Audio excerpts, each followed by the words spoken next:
Hi there, and welcome to Sociastrology. Today we're going to be discussing the Venus in Libra transit that is going to be coming up starting on the 6th of August. This is going to be quite a complex, fascinating transit because what we're going to have is Venus is going to move through this area. It's going to move into Scorpio on the 10th of September, and then it's going to wind up retrograding back into Libra on the 25th of October, and it's going to stay here until the 4th of December. So whereas our Venus transit story through any given sign usually takes place over the course of a month, as we can see, this is going to be laying the groundwork for a story that's going to be developing over a few months. Today, we're going to focus primarily on this first transit in August and September, and then as we get closer to that retrograde, we're going to cover that as a whole. So I'm going to split this into two videos because there's just so much that's going on with this. It's going to be hard to keep it all in our minds.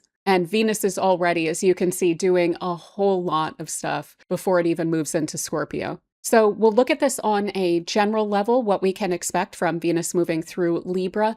We will discuss some of the aspects and aspect patterns that Venus is going to be making as it moves through. And we'll look at that on a collective level as well as like a global predictive level. And then we'll look at this transit through the lens of each sign. So there's going to be timestamps for those horoscopes, and that's going to be best suited for your rising sign and your sun sign. So let's get right into it. So one of the primary things that we need to understand about Venus as it's moving through Libra is that Venus rules the sign of Libra. So it's very happy to be here. It has everything that it needs to work with, which means that it has a really strong wherewithal to be able to help us in this place. Venus is a very fortunate, a very helpful planet. It's referred to as a benefic. And so when it's in its own home, it's able to bring that to bear for us. Libra is, of course, an air sign. So this is a very socially oriented Venus that we're working with, and it should be helping our relationships overall. So for all of us, we should feel like we're better able to make positive, pleasant changes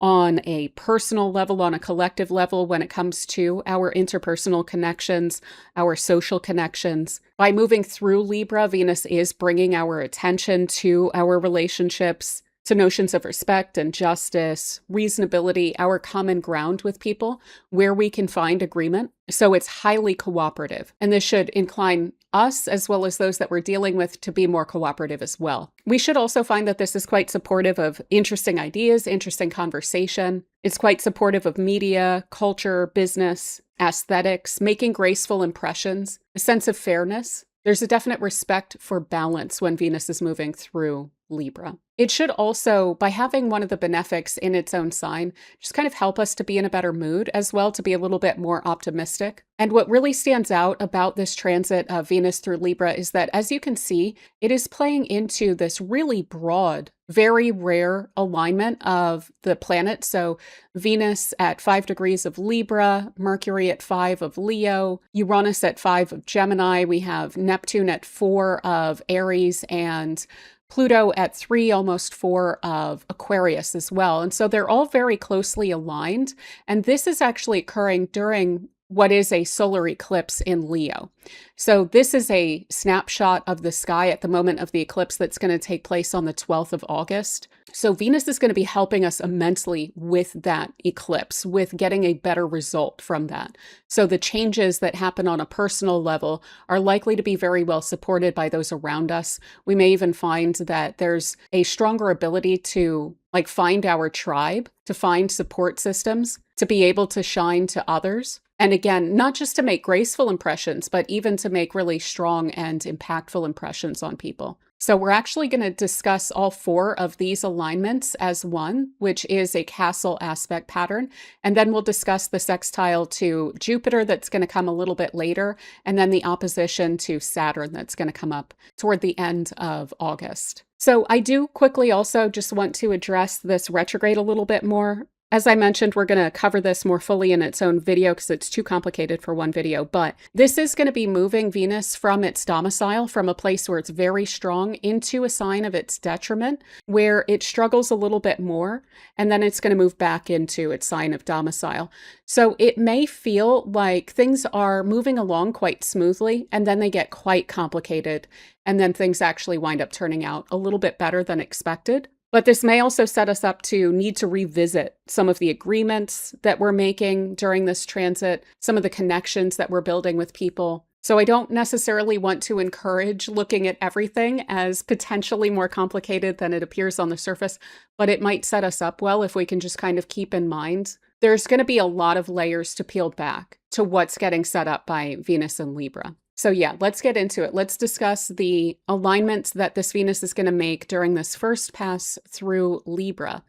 So, of course, this is probably the most special of them. This is a very rare alignment. It's almost a grand sextile, so there's only one piece that's missing to having 6 sextiles surrounding this alignment. So first off, if you do have any planets or placements in the first 10 degrees or so of Sagittarius, they're really going to be getting lit up in a very special way. They should feel like they are infused with a lot of inspiration. You may even find that this is a pretty lucky period of time for you. So Venus is going to be making these alignments to Mercury and Uranus, Neptune, and Pluto throughout the 10th through the 13th of August. So I want to point out that what we're dealing with here is the outer planets, so the ones that are beyond Saturn, Uranus, Neptune, Pluto, which has a lot to do with culture, with the collective unconscious, with power dynamics, with society, with global affairs and issues, as well as rather like transcendent or esoteric topics. And what are those connecting with but Mercury and Venus? So when we're dealing with these two, it's pretty straightforward. This has to do with exchange.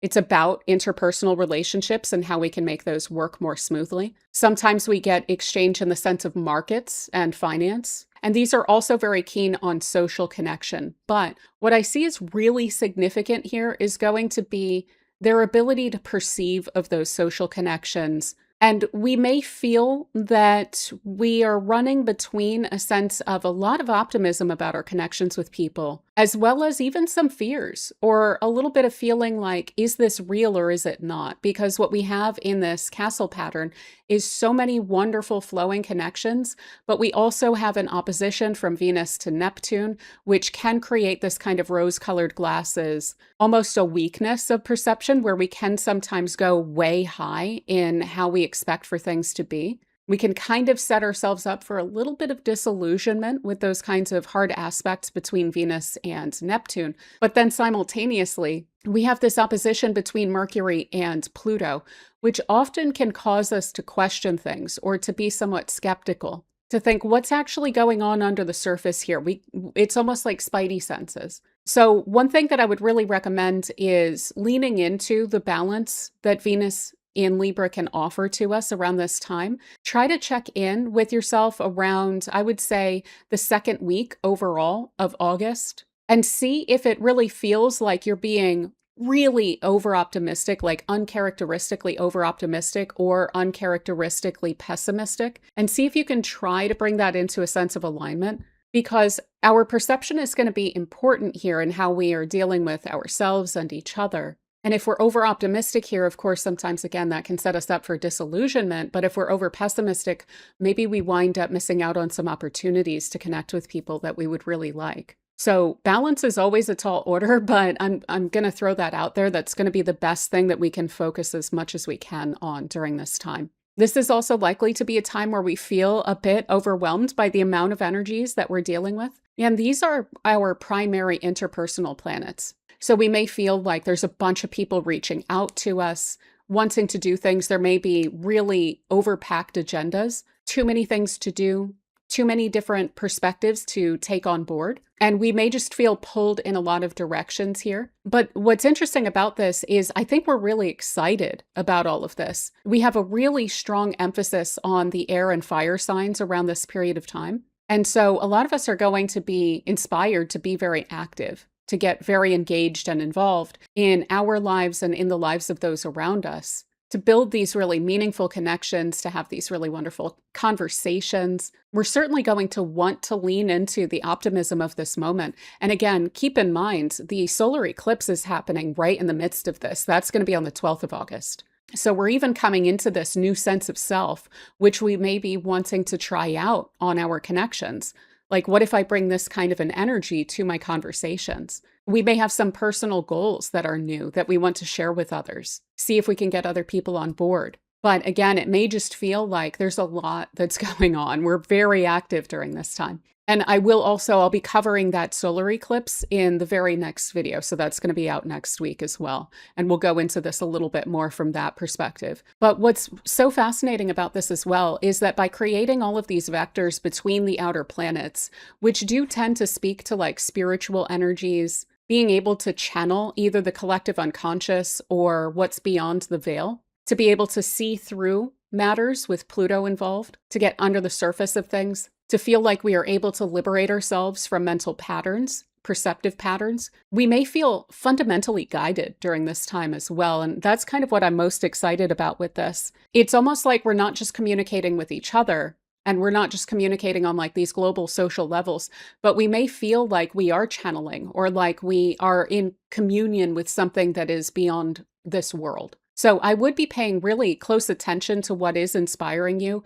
It's likely to be a good guidance. The personal projects, the synchronistic relationships that we wind up coming into here, the sense of finding our tribe. I think that is all very real. But again, it's our perception of this that we are going to need to create some reality checks around. What else I think is really important here is sometimes when we're dealing with the outer planets, we can create consequences for ourselves. So I do think that it's going to be very important for us personally, for everyone else as well, though they may not be aware of this, to treat each other well. It's almost like the outer planets can very much see how we're interacting with each other here. So I think that that's going to be really important to kind of follow the golden rule here. Additionally, if there is any sort of social media or marketing stuff that you are involved in, this should be very helpful to that end. We could see a lot of things go viral. Likely we're going to see people, maybe even politicians, really making waves with meaningful statements, gaining some traction during this time. So if that's at all relevant to you, I would aim for about this time to release anything or to put those statements out there. If you need to do some public speaking, this would be really supportive of that as well. Again, you may feel like you are kind of channeling the right energy. Now, as I mentioned, there's also the element of financial exchange that winds up coming in when we're dealing with Mercury and Venus. So this would be a good time to check in. What are your financial priorities? What does your budget look like? If you have any investments, this would be a great checkpoint. Likely, we're going to see a little bit of topsy-turviness around this time in markets. We may even see this wind up playing out on a global level of like financial agendas and policies on governmental levels, on corporate levels, and see that really being discussed quite a bit. On that level, what I worry about a bit is big promises. So the opposition to Neptune, the opposition to Pluto, sometimes language and our connections to people can be marred by promises that people don't intend to hold. So we may see, and I hate to say this so much, but we may see some politicians saying that they're going to pass some bill or something, that they're going to bring something up that they don't actually intend to pass. We even see beyond the like financial agreements and stuff aspect of this. We do see communication here, and we see it on a high level where we may even run into some manipulation of perception with Pluto and Neptune in these oppositions to Mercury and Venus. So this could wind up looking like propaganda, lies, just straightforwardly. Seeing that in the media, seeing some skewed numbers as well. Sometimes Pluto can wind up manipulating numbers in that opposition to Mercury, which rules numbers. We could even see some fudging of values. Venus rules values, so that's part of why when those two come together, we see a lot about market exchange. That all said, these two also have to do with agreements, statements. So we could see some that are on a global level or on a national level very significant that are being signed. And I would really expect for these things to have ripple effects as we move forward. Now, we may also find that, say, in like October or November, that is when we see some of these big promises fall through, that we see some backtracking on significant agreements or statements, because that's when that Venus is going to wind up going retrograde. Additionally, what's interesting is that will also coincide with a Mercury retrograde, which will also be in Scorpio. So both of those retrogrades are going to start in the same place, and they're going to occur simultaneously. They will even both wind up stationing to go direct again on the same day. So these two are going to be interacting in some pretty powerful ways with each other through the end of the year. And this looks like it's kind of weaving a lot of the webs that we're going to be teasing out over the coming months. So again, I would really pay attention to what is your perception of situations. Some of us could be getting set up for a disillusionment that comes up in October or November, but we also shouldn't really be operating under fear during this time as well. So I understand that it is a tall order, but balance is going to be really important here, and understanding why it is that we're perceiving what we are. So check in on what's the message that you're getting. How are you feeling about it internally? Maybe even write some things down so that you're able to keep track of all of this. And then try and make as balanced and rational a decision as you can. Libra's going to respond very well to that. So yeah, let's talk about our next alignment here, a little bit more straightforward and quite pleasant. On the 17th of August, we're going to get a sextile from Venus in Libra to Jupiter in Leo. So these are both of our benefics, and this is a flowing aspect. So this is generally quite positive. It's very helpful. On a collective level, this is going to create a sense of harmony and support. Support is a big keyword when we're dealing with a sextile. Between our sense of self, our sense of who we are, and even our best self, like how we would like to show up, and then those close to us. So the way that I expect to see this play out is a lot of people being quite affirming to others, building each other up, supporting each other's initiatives and ideas, engaging with each other a lot. There's probably going to be a huge amount of enthusiasm for our connections, for seeing others and being seen. And that sense of harmony between us should create good times, goodwill. I would be encouraging if you have an invitation to anything around the 17th of August, or you feel like you want to go out and connect with people, I would really encourage that under this influence. It's likely to feel quite pleasant, very enjoyable. It may even wind up sticking with you, really lifting your mood. There's also an inclination with this sextile toward understanding, toward a sense of compromise. Kindness should generally be extended during this time. We may find that people are more helpful than we expect. And we may even be pleasantly surprised by the insistence of those who want to help us. So what's fascinating about this alignment is that we do have Jupiter in kind of a stronger position here. So this is what we call an overcoming sextile, where Jupiter is overcoming Venus here. And Jupiter is in this sign of the self. And so people may be really priding themselves on their helpfulness to other people.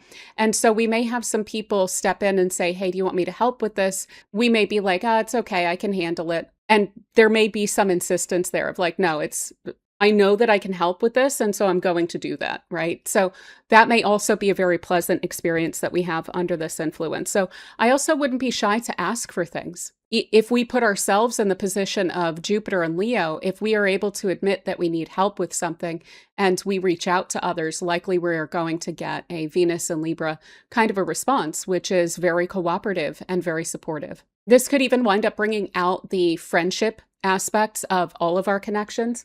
So on working teams, with family, with strangers even, sextiles are incredibly friendly. Additionally, Jupiter in Leo is going to lean a bit toward praise here. So praising others, really being loving praise when we are receiving it as well. So I would encourage giving people praise where it's due. Likely people are going to respond to that very well. And that may even, again, that may wind up sticking with people. There's a general sense of belonging under this influence. And so again, that teamwork is likely to be very supported. Any sort of efforts toward justice. We're really going to want to share joy under this influence as well. Our creative impulses are also going to be very well supported by this. So Leo is a very creative energy. Jupiter is bringing a lot of luck and expansion to that area, but then it's checking in and it's in agreement. It's flowing with the very aesthetically oriented Venus in Libra here. So whether we're crafting a statement or we're literally making art or music or something like this,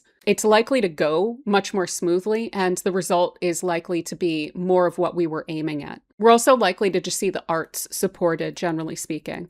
Now, on a global predictive level, this is also very nice. This is going to be quite helpful, especially since we are just post a solar eclipse, and those things tend to play out in very extreme ways on a global level, especially when they're in Leo. They can wind up having really strong impacts on leadership. So hopefully there's a lot of messaging here around building bridges, being compassionate toward each other. Again, that notion of supportiveness, helpfulness, kindness, that's likely to be gaining a lot of traction during this time. Again, viral statements, presentations, a lot of people are going to be garnering some very positive attention as well. And attention is definitely going to be currency. Now, where things can get slightly complicated here is that Jupiter, again, it's overcoming Venus, and Jupiter is in the sign of the self, and Venus is in the sign of groups of people or interpersonal connections. So we could see, to some extent, groups compromising to leaders or individual leadership kind of outshining group considerations. Hopefully that's not the case. I would certainly expect a lot of flashiness around what some people are capable of achieving in group dynamics. So whether that's totally on the up and up or not, I'm not so sure about that. On some levels, I think that this may look a little weird from the outside of whatever group is being spoken to here. So let's say there's a political leader that has a following. We may, if we're on the outside of that following, see that as, oh, this is unhealthy or a little bit weird or maybe a little authoritarian or a little bit grandiose, especially because we are kind of pushing that Venus is pushing into an opposition to Saturn as this is coming up. So we may get some edges to this. I think on the whole, it's going to be quite positive. I think it's also going to be very supportive of justice, but also where that could potentially break down is issues around individuals. So if there's kind of a thumb on the scale, either like someone who knows a judge or able to kind of put pressure on a situation, or again, who are quite flashy or able to kind of grandstand, that may throw this a little bit out of balance, but I don't want to read too heavily into that. I just want to kind of point out it might not all be perfectly cooperative because of the fact that this can be a self-oriented Jupiter in Leo that is overcoming that Venus in Libra. So on the whole, should be absolutely wonderful. But that is also then going to push us into the big bump that we have in the middle of this whole transit. So on the 21st of August, we get Venus in Libra moving into an opposition to Saturn. Now, I will say, with an opposition, no one's really overcoming, but Venus is in a much, much stronger position here. So it's in its own sign. It's also in a sign that Saturn would be kind of envious over because Saturn would love to be in Libra. Saturn exalts in Libra. And in turn, because Aries is opposite to Libra, Saturn is in its fall. So it's actually in a very weakened position in Aries, and it's also retrograde. And so Venus definitely has the upper hand here, but we do still have an obstacle that Saturn is presenting to us. So likely what this is going to look like is responsibility or obligation, a sense of the imposition of a need to respond to someone else and their needs. We may feel that there is no negotiating this. So we may feel that we need to compromise on long-term plans or priorities with someone else, whether we find that reasonable or not. And what I mean by that is we may need to compromise on things with people who are not very compromising. Now, I know that that does sound very unreasonable, but sometimes that's just the easiest way to go about something. Sometimes that's just the smoothest path forward for us. So what I would say about around the 21st of August, let's say plus minus a few days, if we can kick the can down the road on any sort of long-term decision-making or agreements, I would recommend that. Try to avoid making an agreement here because it's likely to be somewhat out of balance. And I think you could get better if you just hold out for now. Additionally, this is going to, on some level, require us to work with others, but we may not be seeing eye to eye with them. And we may also find that our connections, our relationships with people start to feel quite transactional, which is weird because we're pushing right off of that sextile to Jupiter, where I was saying that it may feel like all sorts of connections to people feel like friendships. Now, all sorts of connections to people could feel somewhat transactional, could almost feel like the opposite of how they were feeling a little bit earlier in the week here. So it is a bit of a whiplash when it comes to our interpersonal connections from a sextile to Jupiter to an opposition to Saturn.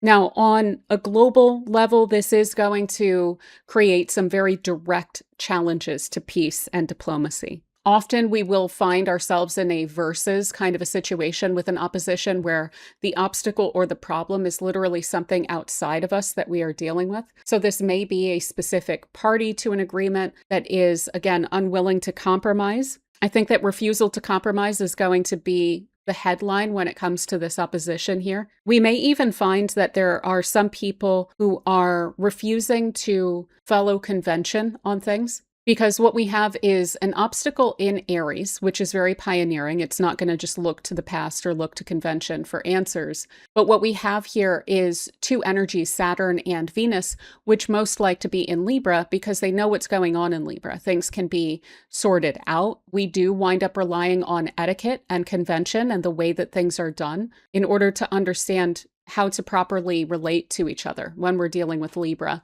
So that's where the obstacle is coming in, is that there's something here that is just kind of refusing to do things the way that we've all decided, like on a societal level, this is how things are done. So we could find that there are these kind of unilateral decisions that are being made. We may find that there's some selfishness of leadership that is getting in the way here. We may even find that there are disagreements between courts, like between each other, contrary judgments between courts or between different branches of governments. And we may even find that there are some judgments against authorities here, which I think is quite fascinating. Venus, when it's in Libra, of course, very much going to be representing courts and legal decision making. And it is in opposition to this Saturn, which is retreating, and it's in an uncomfortable position. So we could see a judgment that is handed down to an authority figure because that's Saturn there. And Saturn does represent authority. We may also find here, unfortunately, something of a financial slowdown or an economic frustration.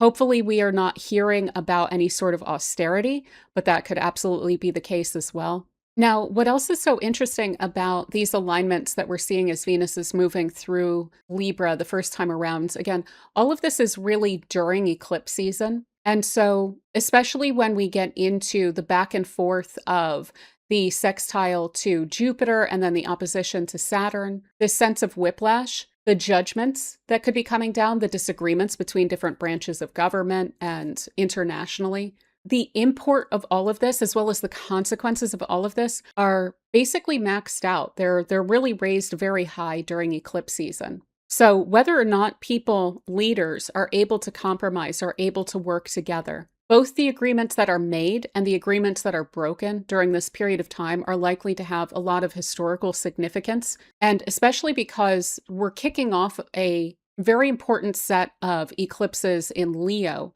which again, that has a lot to do with leadership under this influence as well. Likely a lot of what we see here about how people are cooperating is going to have a big impact through 2028 on the prospects of different leaders. Finally, on a similar topic, as I'm sure you can hear that I'm kind of discussing here, notice that we have the election season of the US is also going to fall during the next little period of time that we have Venus in Libra.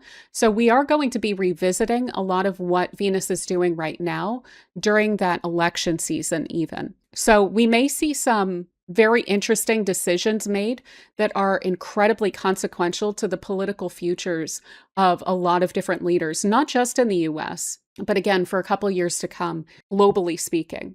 But we are going to be coming back to this. Honestly, throughout August and September, we're going to be looking at a lot of these things that I've mentioned. So again, the next video is going to be about that Leo eclipse. We also have Pluto is about to go out of bounds. And then we have the lunar eclipse in Pisces as well. Then we have these big retrogrades coming up. Very shortly, we're also going to have Mars joining Jupiter in Leo, and that's going to have a triple conjunction on the South Node. So this is going to be several months of a lot of bumps in the road. It's going to be very fascinating, very engaging, and as I keep saying, extremely consequential for the coming couple of years. So definitely stay tuned for that. As I mentioned, there are going to be timestamps for all of the horoscopes. If you enjoyed this video and you don't mind giving it a like or a hype, I would really greatly appreciate that. Consider sticking around by subscribing for future videos. There's information in the description box and the pinned comment about personal bookings, as well as membership perks. On the membership side, I go into forecasts every week. getting into predictions about how all of the different alignments are likely to play out on a global level as well. We also have monthly course offerings there, discounts on readings, free member reading drawings every month. So check that out. Thank you so much for spending this time with me. And thank you so much to the members of this channel for your support. It really means the world to me. And without any further ado, let's go ahead and get into the sign by sign.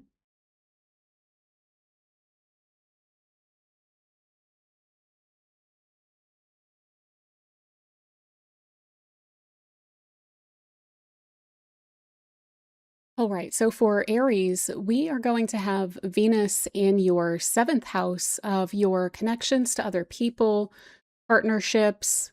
So this is going to be pretty straightforward. We're dealing with Venus, we're dealing with Libra and the seventh house. A lot of these have very similar significations that go along with them, but they should overall show up as a very positive influence over your relationships for really an extended period of time.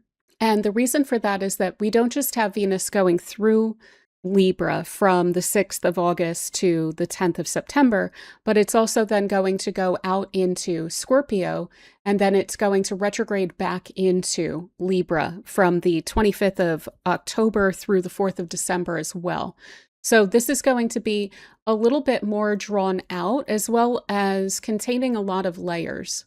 So you may have matters that wind up arising in a really positive way when it comes to your relationships, but they may wind up then arising repeatedly or playing out for longer than expected. You may find that there is a huge amount of reflection that you are doing on your connections with people, either as individuals or how you relate to people overall.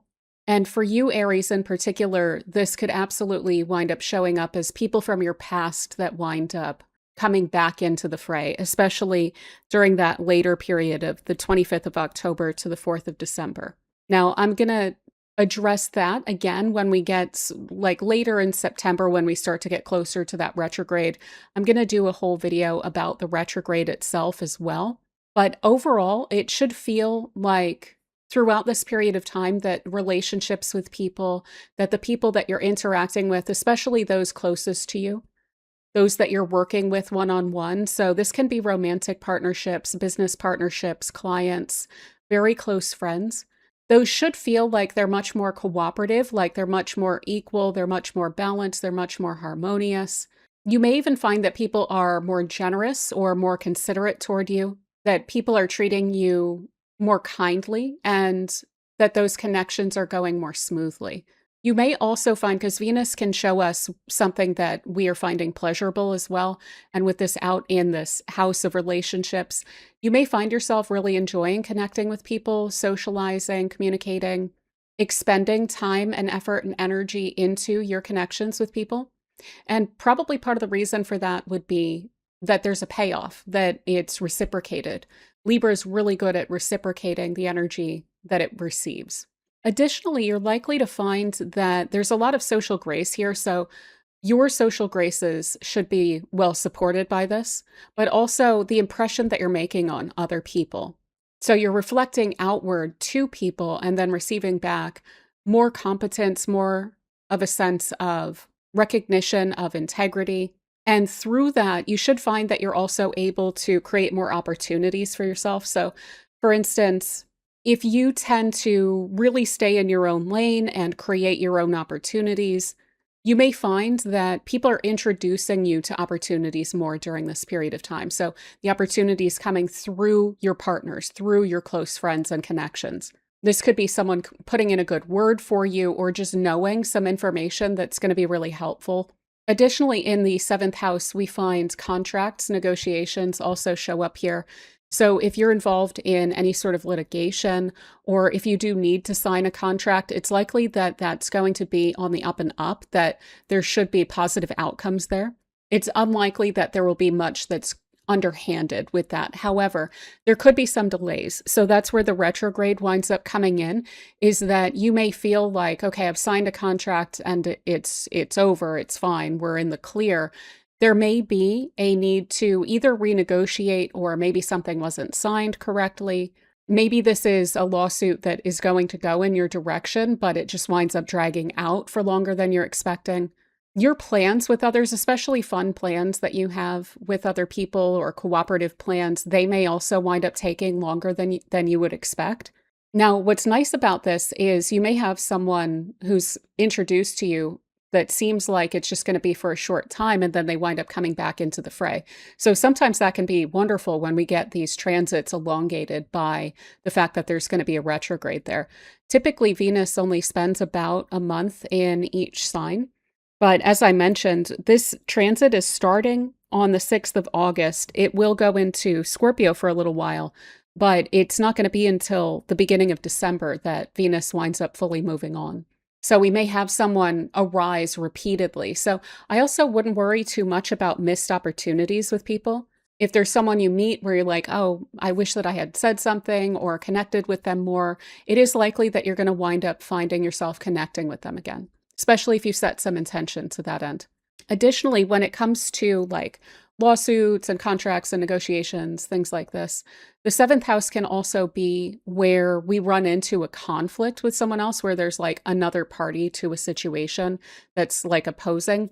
And this can also help a lot with resolving that. So even if it's not a legal consideration or something like that, if there has been a conflict that you've had with someone who's close to you, this should help to smooth that over, to bring that to a sense of resolution, completion, being able to put it in the past, being able to come to a mutual understanding with each other.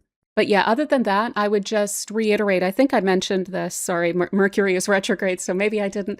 But I will say that the retrogrades can also bring up a sense of reflection. So you may find yourself internally processing, thinking about how you want your relationships to look, who you want to connect with, how they've gone, how you would like for that to maybe be different, or what kind of energy you used to feel in connections that you would like to bring back into the fray.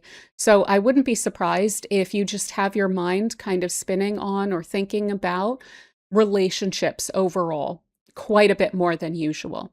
They are very likely to become something of a strong influence over the coming few months. We will also, of course, have Mercury coming through Libra during this period of time, as well as the Sun. So this energy is just going to wind up getting more and more reinforced. But yeah, I think that is pretty much what I have for you, Aries. So I do hope that this transit treats you super well. And thank you so much for spending this time with me.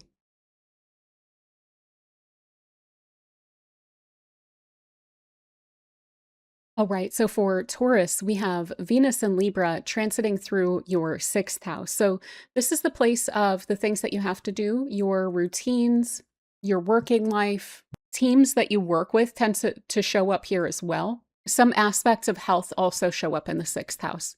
So first off, Venus coming through this area is a very positive influence. It should be quite helpful in all of these different areas. Being in Libra, it's in its own sign, so it's also stronger, better able to help with these areas. But another thing to keep in mind is that this Venus, it's going to move through Libra. It'll come up into Scorpio, and then it will retrograde back into Libra. It'll then station direct and pass through the rest of Libra and then move on.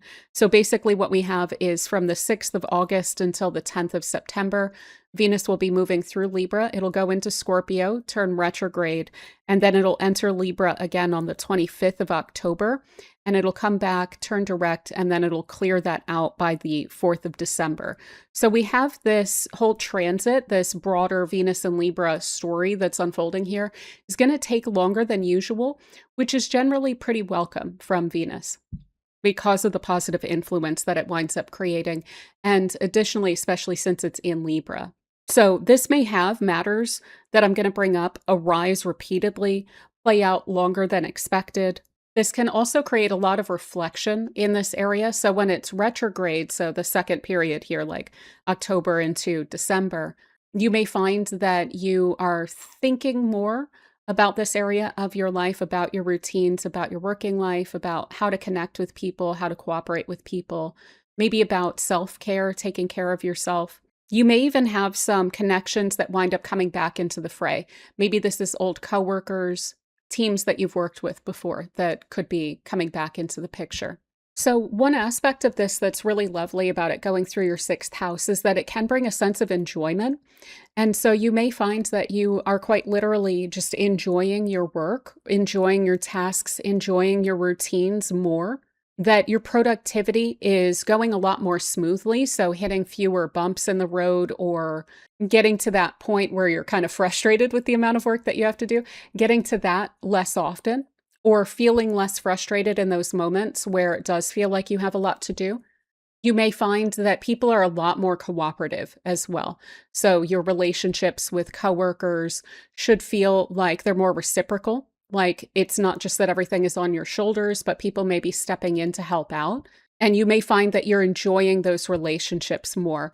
Maybe they're even developing a little bit more. So, for instance, if coworkers are just coworkers to you, this could be some people coming close to being friends or just feeling like you're more on the same page, like you very much have the same goals in mind and you understand that you have each other's backs. And that can help immensely with having like deadlines and things like that feel less daunting. Your environment itself may even find some sense of improvement where maybe this is like beautifying your work environment. That's actually something I would recommend if that's something that you care about, which with Taurus, I would assume that it is.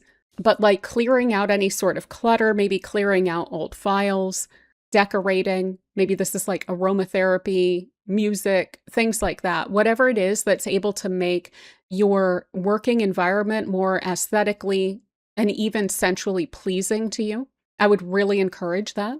You're likely to get a lot of benefit from focusing on that, on creating a sense of harmony, even literally in the work environment itself. That in and of itself could even wind up helping to foster those better relationships, more cooperation, etc. Additionally, if there's been an imbalance in your workload, Venus coming through Libra can wind up having that feel more fair. You may even simply find, though, that your work load is more balanced itself. So you may even have a bit of, like if you've had too much to do for a while, you may have a bit of a let up on that to where you're able to just work through your load more smoothly, get those breaks in, not feel guilty about them, be able to like get home at the time that you usually should. But what's interesting is, on the other hand, there are a lot of financial indicators here. So, for instance, if you're actually wanting overtime, or if there's some bonus that you're able to get, this could also point to some major financial benefit to the effectiveness and the quality of work that you're doing, as well as the quantity of work that you're doing. But yeah, overall, work should feel much more smooth. If you're not working, this is just your routine. So all of the daily stuff you have to do, the errands, the taking care of the house, the taking care of all of the chores and stuff like that as well. That should also feel like it's a lot more pleasurable, like you're getting a smoother benefit out of it. You should feel like the results of it as well are more to your liking. You may even find, I would not be surprised at all if there is a greater focus in the effort that you're putting into life itself on beautifying, on harmonizing. So this could even look like changing things around in your home. This isn't necessarily a place of your home, but all those like chores and things wind up showing up here in the activity that you're doing. So rather than just focusing on utility of that, Venus winds up focusing on, is this enjoyable and how do we make it more enjoyable? You should also find that the work-life balance can become somewhat easier here. So as I mentioned, kind of getting home when you're supposed to be getting home, not having a whole other massive workload to take care of there due to like imbalanced home life responsibilities, things like that. One thing I would really recommend with this as well is that if you're a little shy, usually, or you're maybe even a little bit pessimistic usually about asking for help and what the response to that would be, this is very cooperative. So if you do need to ask for help, or even if you would simply like to, I would aim for, when this Venus is in your sixth house, to ask for cooperation. So maybe this is even something you need to address either with your workplace or at home, about any sort of unfairness when it comes to who is responsible for what. You should get a positive response to that. Finally, this should help with health as well. Now, overall, in terms of understanding, in terms of your relationship with doctors, in terms of your own energy levels and just feeling that that is smoother, especially if you're able to prioritize self-care. So this is another thing that I would really focus on is Venus can point directly to self-care, taking care of ourselves. Now, sometimes we're motivated by beauty with Venus, and that can be absolutely wonderful because if you need to get better sleep so you don't have bags under your eyes, well, you're still getting better sleep. That's going to help you overall. So even if it feels like, oh, it's a little frivolous as to why I'm doing this and this and this, it can still be incredibly helpful. And that can be a wonderful trigger for, taking better care of your overall health. Ultimately, this is really about balance, though. So this wouldn't necessarily encourage like hitting the gym really hard day one or anything like that, but rather bringing a sense of temperance and balance and harmony to your bodily systems overall. But yeah, other than all of that, I would also just say if you're a creative type or if that's something that you're wanting to get into more, this can point to learning a lot about that, having that go really well, having the time, effort, energy to be able to put into creative activities. And you may even find yourself prioritizing those more. So maybe that's even part of the work-life balance here is work that you have to do balanced with the activities that you want to do, which may still be productive in that sense of like being creative. And finally, I want to just kind of remind there is going to be retrograde here that can draw things out a bit. I would not take, especially, we'll talk about this again in like September so that I can kind of better prepare everyone for what Venus is going to do in Scorpio combined with all of this. But I want to kind of point this out, especially around that October to December timeframe. If things are a little slow or if there are some delays in outcomes for work or results or things like that, for one thing, you're probably not going to be terribly bothered by that because Venus can help with not fretting too much. But additionally, it's not at all a denial.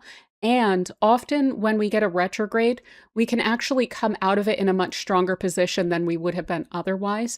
It can encourage us to just look at things from different perspectives so that maybe we're able to pick up on maybe a certain approach to your work or something like that, that is actually going to be more helpful than had you not taken longer with it to do it in a way that maybe you hadn't thought of before. I hope that makes sense. But yeah, I think that's pretty much what I have for you, Taurus. So I do hope that this transit treats you super well. And thank you so much for spending this time with me.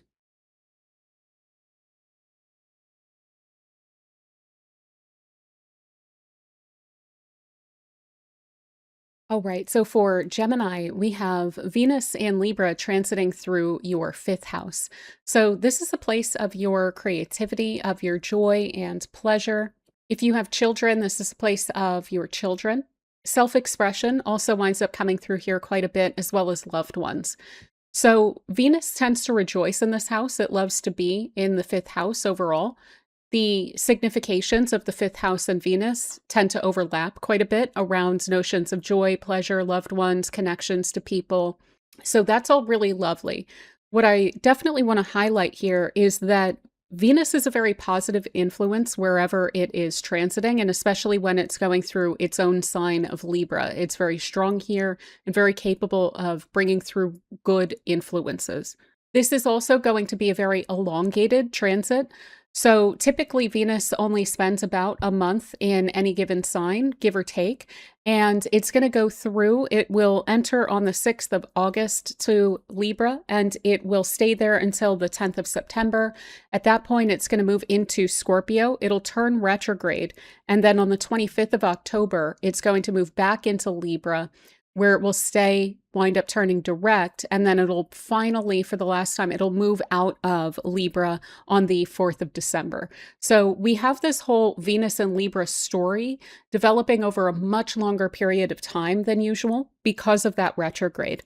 And additionally, retrogrades can bring in matters which wind up arising repeatedly, that wind up playing out longer than expected. There can be a lot of reflection that comes in with any retrograde as well. Additionally, a general expectation of Venus going retrograde is often that also winds up bringing old connections back into the fray. So people reaching out from the past or feeling stirred to connect with people from the past.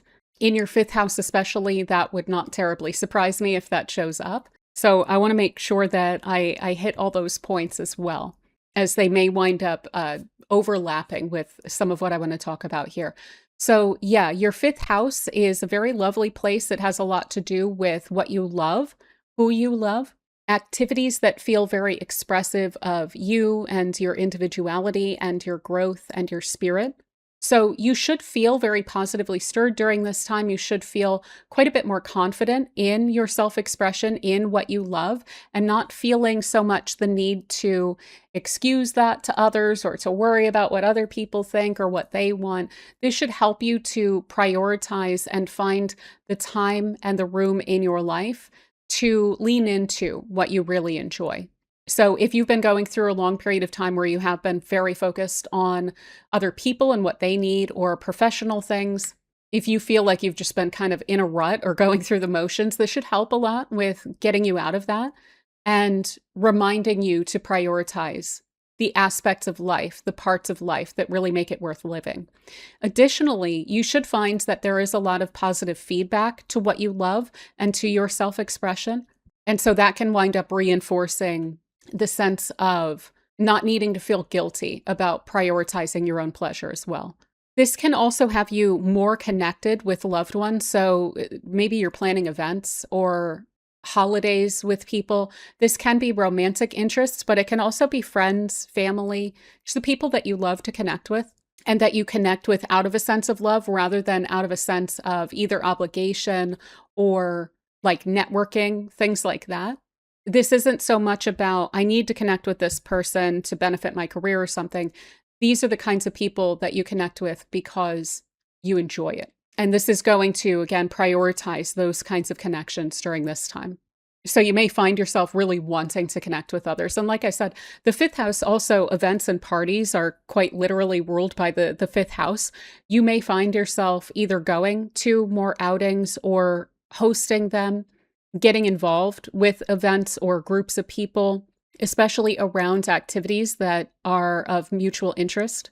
What else is quite nice about this is that it should help you to just enjoy what you enjoy without questioning yourself too. So entertainment, making time for that, not having to feel like, oh, this is frivolous or anything like that, but just being able to be lighthearted and free-spirited about things. The inner child also winds up showing up in the fifth house, like our own childhood shows up here. And so what is it that really lights you up, even when stripping away all of the like adulting aspects of life? So not about your career or anything, but just about what you enjoy. As I mentioned, your own children also wind up showing up here. So those relationships should be going more smoothly. You may feel that there's a greater sense of understanding, mutual benefit, mutual support, consideration. Conversations with them should go more smoothly. There's greater kindness there.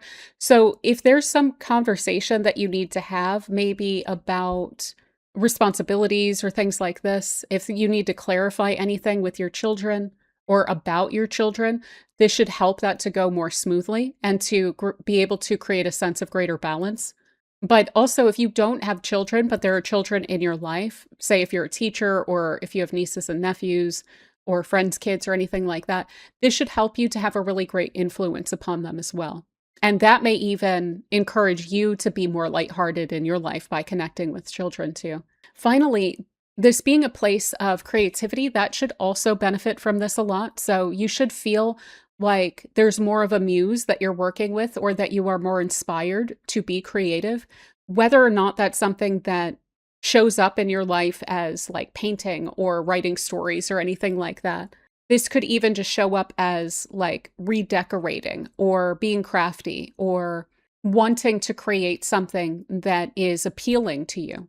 So if you do have any projects that could really benefit from a creative eye or from some sense of aesthetic, this is also going to be a really great influence for that. And if you are a creative type, this is going to be absolutely wonderful. If you've had any sort of blockages, this should help immensely with that. It should feel like the flow is quite natural, like you don't need to like push and pull with yourself or fight yourself on that creative flow. And again, coming then back to good feedback.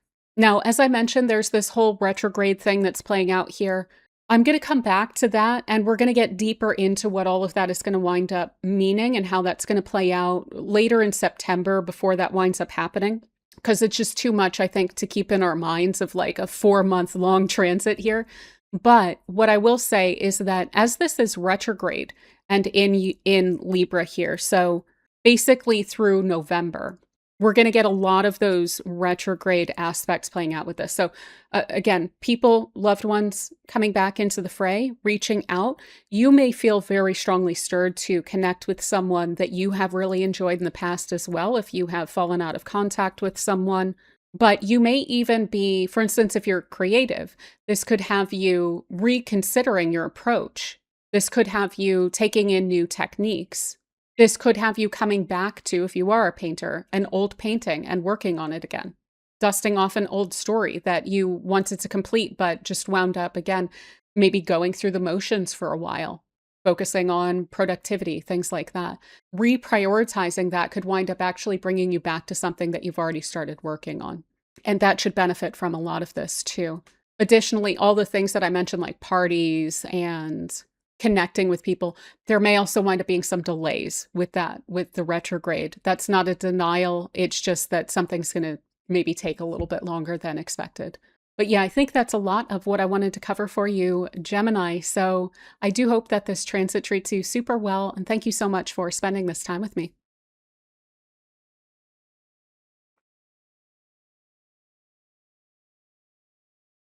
All right, so for Cancer, we have Venus in Libra transiting through your fourth house. So this is the place of your home and family primarily. This is also a place of your emotional foundation, your emotional core, as well as your past. So first off, I want to point out that this is a very positive influence. This is a good transit to have. It can feel very harmonious and it can bring a lot of benefit to this area. But I also do want to point out that this is going to be going retrograde. So Venus is going to move through this area from the 6th of August to the 10th of September. It'll go into Scorpio, turn retrograde, and then on the 25th of October, it's going to go back into Libra. It'll turn direct, and then it won't leave Libra ultimately until the 4th of December. And so as I'm going through all of these points about Venus and Cancer and how that tends to show up, just understanding that you may have some of these matters arise repeatedly, or they may wind up playing out a little longer than expected or a little longer than usual. Additionally, Venus retrograde is very well known for bringing connections back from the past as well, and especially because this is your fourth house and it has to do with your past, I would very much not be surprised if there are people from your past reaching out to you, or if you feel very stirred to reach out to someone that you lost contact with. This can also wind up, because of the retrograde that's going to play into this, showing up as a lot of internal thinking or reflection upon all of these areas of your life. So really deeply thinking about, what does family, what does home mean to you? How do you want for that to play out? So it's not just that there are going to be events that wind up playing out here, but likely this is going to be more strongly on your mind.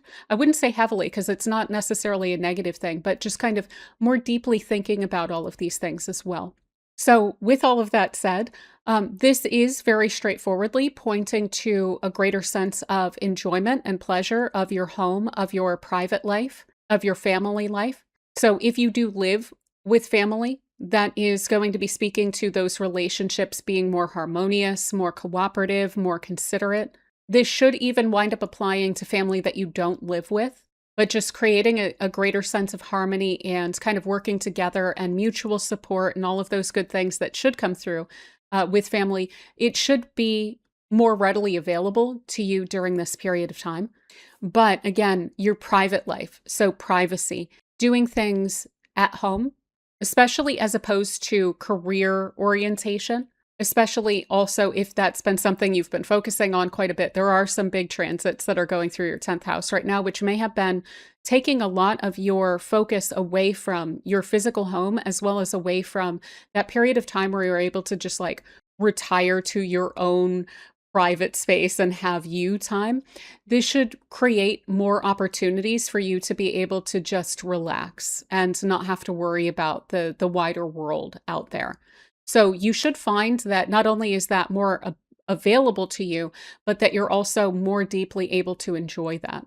Now, as I mentioned, beyond just home and family, this is also a place of your emotional foundation, your emotional core. So you should feel like you are able to feel more deeply secure. Now, that could be from just taking that time out. Just being by yourself sometimes can be great for feeling like you're able to better anchor. Like there aren't all of these competing interests of other people that are creating a lot of noise for you. So being able to withdraw, being able to be with yourself and be at a sense of peace with yourself. But even on a deeper level, when it comes to how you feel about yourself deep down, how you feel about your past, you should find that you are able to embrace and enjoy that more and to feel more secure in that, to be able to recognize your own emotional resources, resilience, and through recognizing, like, I'm good, I'm fine, feeling more secure from that place as well. And that's a wonderful kind of an energy to approach the world from as well. So this could even wind up creating opportunities in other areas of your life just from being able to be at peace with yourself. Additionally, Venus in Libra is very aesthetically oriented. It's also quite sensually oriented. So when it comes to how you feel about your space, your home, how it looks, how your senses are impacted by it, this is likely to be something of a priority for you. So you're probably going to want to redecorate or to beautify, to organize, to tidy up, to clear the air. You may even want to go through the whole process of like smudging the space and doing the big clean and maybe even purging some things that feel like they're carrying an energy that you don't love.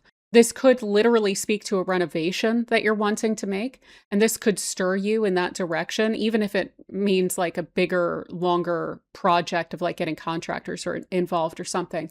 This could have you being like, you know what?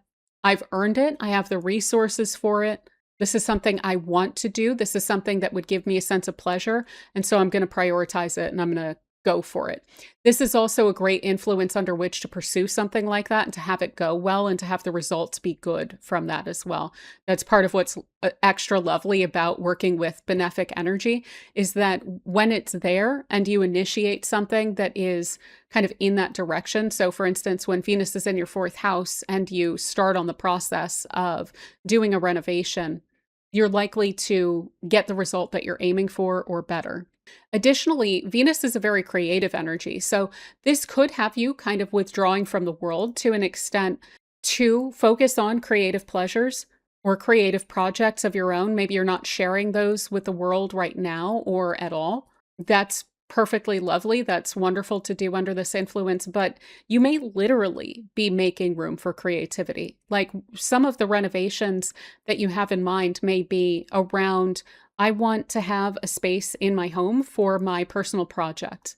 So you may literally be clearing out a room to do those things in, or at least an area of a room or something like that, like creating a creative project space for yourself.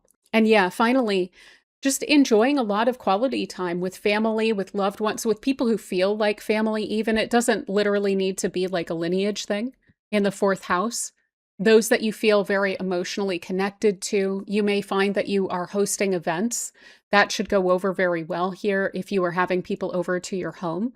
What's lovely is this is even occurring during some US holidays. So for instance, if you are in the States or if you're in Canada and you want to have people over for Thanksgiving, that should be lovely. But yeah, other than all of that, I would just say, yeah, if there's any sort of estranged family, they may come into the fray again. There's an amicable quality to Venus, and especially in Libra, which is focused on balance and reciprocity and mutual support and all of that reasonability. So not just focusing on one's own priorities, but taking others into consideration.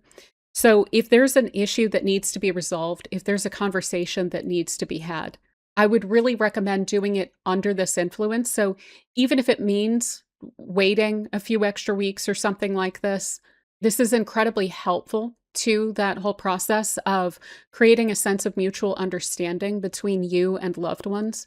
So, if that's something you've been looking for, I would definitely take advantage of this transit to do that. And finally, one last thing, this could even be an addition to a family. So, this could be baby being born or a new relationship with someone who is going to wind up feeling like family. And yeah, I think that is pretty much what I have for you, Cancer. So, I do hope that this transit treats you super well. And thank you so much for spending this time with me.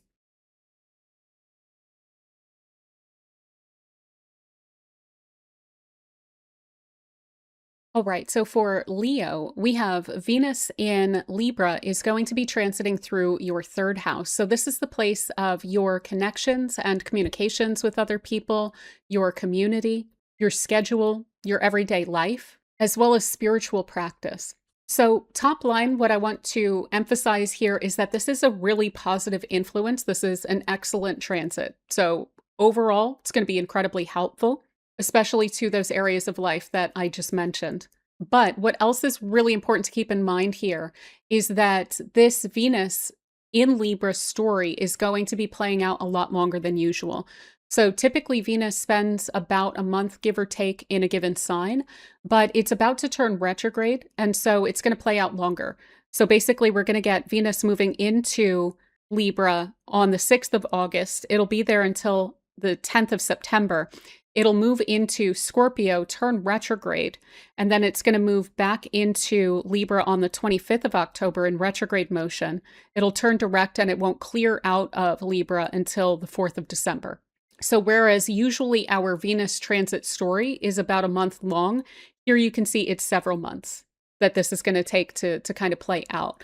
And so, as I'm going through all of these different notions of what does it mean to have Venus and Libra transiting through your third house, just try to keep in mind that you may have these matters arise repeatedly, or they may wind up playing out longer than expected, which is usually welcome from a Venus transit.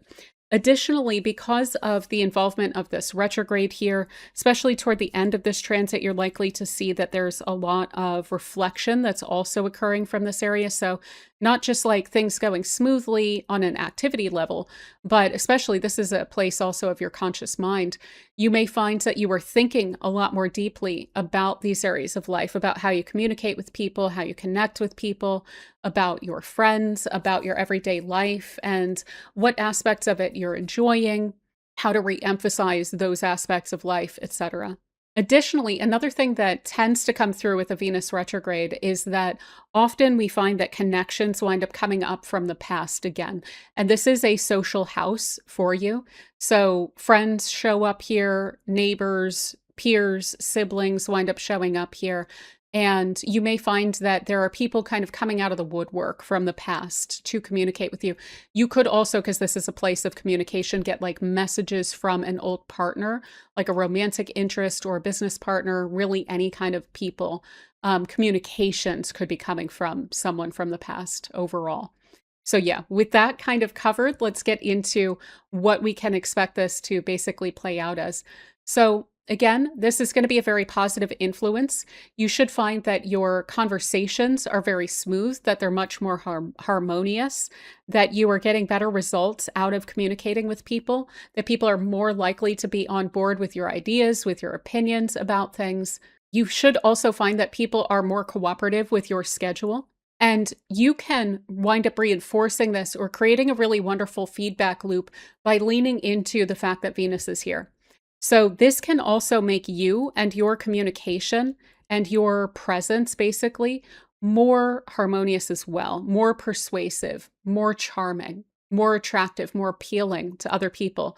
So I wouldn't be shy to lean into that because you're likely to then, like I said, create a feedback loop of receiving that back. So receiving better feedback and more cooperation from other people. So when it comes to your ideas about how things should go, for instance, it should be easier to get people on board by leaning into kindness, consideration, cooperation, harmony. So this isn't so much about like bursting onto the scene and getting a benefit that way. It's more about kind of gently attracting in the results that you're wanting from this area. And because of this being a place of communication, the more that you can use kind words toward other people, toward yourself, building people up, offering like affirmation to people, that should wind up benefiting you as well. Now, if you are a writer, this is wonderful because this is quite literally the place of writing, and this is a very excellent influence to have here. In terms of inspiration, you should find that that is coming through probably on a cerebral level, maybe on a spiritual level as well. This house is, by Hellenistic standards, it's associated with the moon, and it is kind of where we draw down spiritual energy into our daily life or a daily practice. And so you should feel like there is that kind of muse that you're able to work with more directly during this time. Now, that can show up in writing, could also show up as just feeling like, wow, I'm having the words to be able to make the impression that I'm wanting to make on those around me more than usual. Additionally, this is a place of learning, can be a place of teaching, but often it is learning. And you should find that that also is smoother of a process than usual. So if there's been any sort of topics that feel kind of bumpy, this would be a great time to either come back to something if you really need to learn some kind of topic or some process, maybe a technology or something like that. If you have felt somewhat resistant to that or it hasn't been fun to learn a specific thing, likely that's going to go more smoothly. It's going to be more enjoyable and more pleasurable to do. But overall, it's going to just have you more hungry for knowledge and wanting to draw that in and loving the process. The exchange of ideas, the exchange of opinions should be more harmonious too. So even when it comes to the more fraught things like politics or society, your ideas about how, different processes should be maybe on a team level or something like that, spiritual ideas, etc., that should also go more smoothly. You should also enjoy that more. So talking about where theory meets application. So what is your philosophy about something and how do you actually wind up implementing that? That's often what winds up showing up in the third house. So you may love talking to people about that. Like, how are we actually going to approach this? Yes, we have the idea. How do we implement it? Additionally, this is a place of trips. Now, you can wind up having long distance travel show up in the third house, but it's usually speaking more to the transit aspect of that. So the actual activity of travel, the trip itself, not so much the destination. And this should also have you really enjoying that. So for instance, if there's a road trip or something, this would be like the actual trip itself, loving that, or a flight, loving the flight, maybe getting an upgrade on a flight, getting an upgrade in a hotel room even. You should be like drawing those kinds of benefits to you to make the trip itself more pleasurable.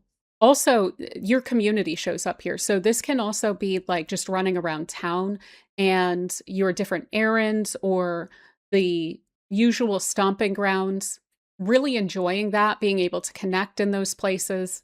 So I wouldn't be shy to like do all of the kind of running around, socializing, going to different markets or festivals or concerts, events that you're invited to. I would encourage saying yes to those kinds of things.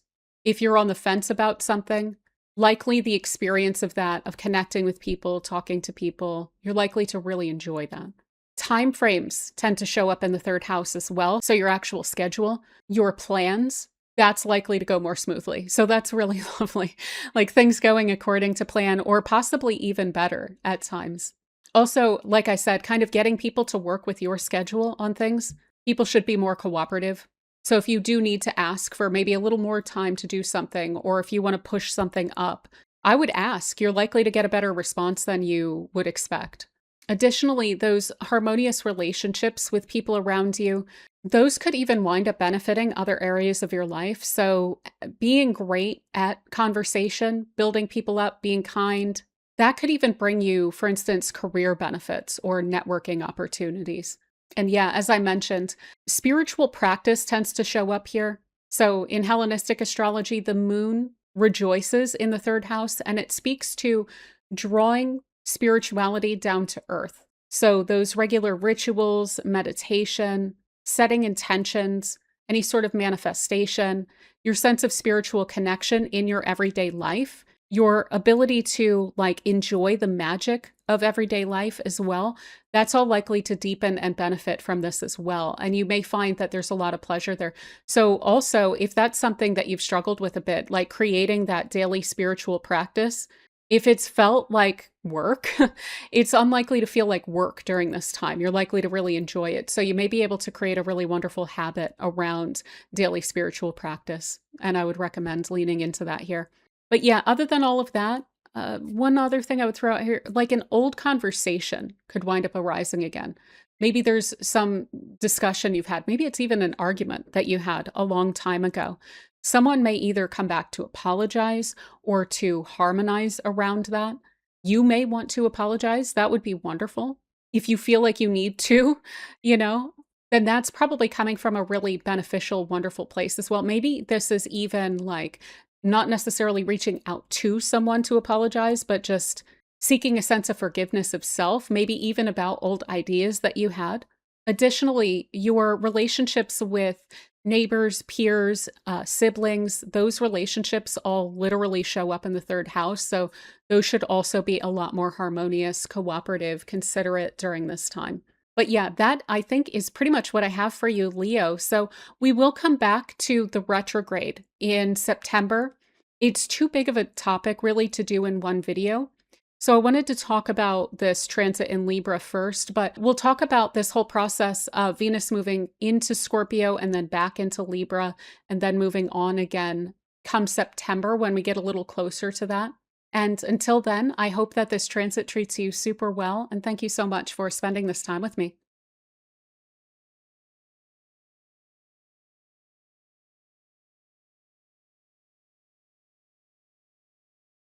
All right. So for Virgo, Venus in Libra is going to be transiting through your second house, which is the place of your personal resources. This speaks quite directly to your financial resources, incomes, possessions, assets, but it also speaks to your sense of talents and skills, what you bring to the table, the value that you provide, as well as what you value, what you prioritize. So I want to emphasize here, this is a very positive influence. Venus is a benefic planet, so it tends to be quite helpful in and of itself, but it's also in its own sign when it's in Libra. And so it's very capable when it's in this sign of providing some of the best benefits that it can bring. So this is going to be very supportive of your personal resources. Additionally, I want to point out that this is going to be a longer, more drawn out, more complex story of Venus going through Libra than it usually is. So typically Venus spends about a month, give or take, in any given sign. But this time we are going to have Venus enter Libra on the 6th of August. It will move through the sign until the 10th of September when it's going to move into Scorpio. But then it's going to turn retrograde in Scorpio. And on the 25th of October of 2026, it's going to move backward into Libra again. It'll wind up turning direct, and then it won't clear out of this area until the 4th of December. So basically what that is to say is that as I'm going through all of these different notions of what Venus in Libra in your second house is going to look like, try to keep in mind that these matters may wind up arising repeatedly, or they may wind up playing out for longer than expected. Additionally, because of the involvement of the retrograde in this whole process, you may find that you are more reflective in this area. So it's not just that there's going to be events and movement and these kind of external experiences of Venus being very helpful in your second house, but you're also likely to be thinking much more deeply, spending some time dwelling on this area and what meaning does it bring to you? So these notions of what do you value? What are your priorities? Where do you want to be receiving your money from and how and so forth? That's all likely to be very present on your mind. I don't want to say it's heavy on your mind because, again, this is a very helpful influence, but you're likely to be kind of pulling back a lot of layers of that yourself as well. Additionally, Venus retrograde tends to bring connections back into the fold as it is. So for all of us, we may be having people from the past reach out to us. This may have something to do with financial opportunities for you, or there may have been something that you put a lot of your time and effort and energy, your personal resources into at some point that may wind up coming back to you around this time. So there could be a payoff or something could wind up like increasing in value during this period of time. So these are some things to kind of keep in mind, is that it's not just like a straightforward thing here, but what I've just pointed out about things coming up repeatedly, thinking more deeply about this, things coming back from the past are likely to interweave with some of what I'm going to point out here. So, yeah, as I mentioned, this is very helpful to finances, to financial opportunities. You may find that there is an opportunity either for a bonus or for like the value of something that you own increasing, the value of what you are providing. So, your skill set could even wind up increasing in value during this period of time. You may find yourself getting a raise or getting a lot of recognition for the value that you are providing, especially along like social lines. So, your ability to compromise with people, your ability to lift people up, like your contribution to the group dynamic or to a team is likely to be recognized also on that social level. You may also find that you are quite motivated to spend on beauty or comfort, on pleasure, on your friends as well. You may find that you are quite generous toward other people during this period of time. So you may want to kind of like spread the wealth. And that can be absolutely wonderful. But yeah, you may find yourself like buying more beauty products or buying things that are really pleasant, nice to have around. I would say don't be too shy about that, especially if you can focus on notions of like well-being, like health and comfort and well-being, taking care of yourself. That I think is going to be one of the best ways that you can utilize this, is really prioritizing that.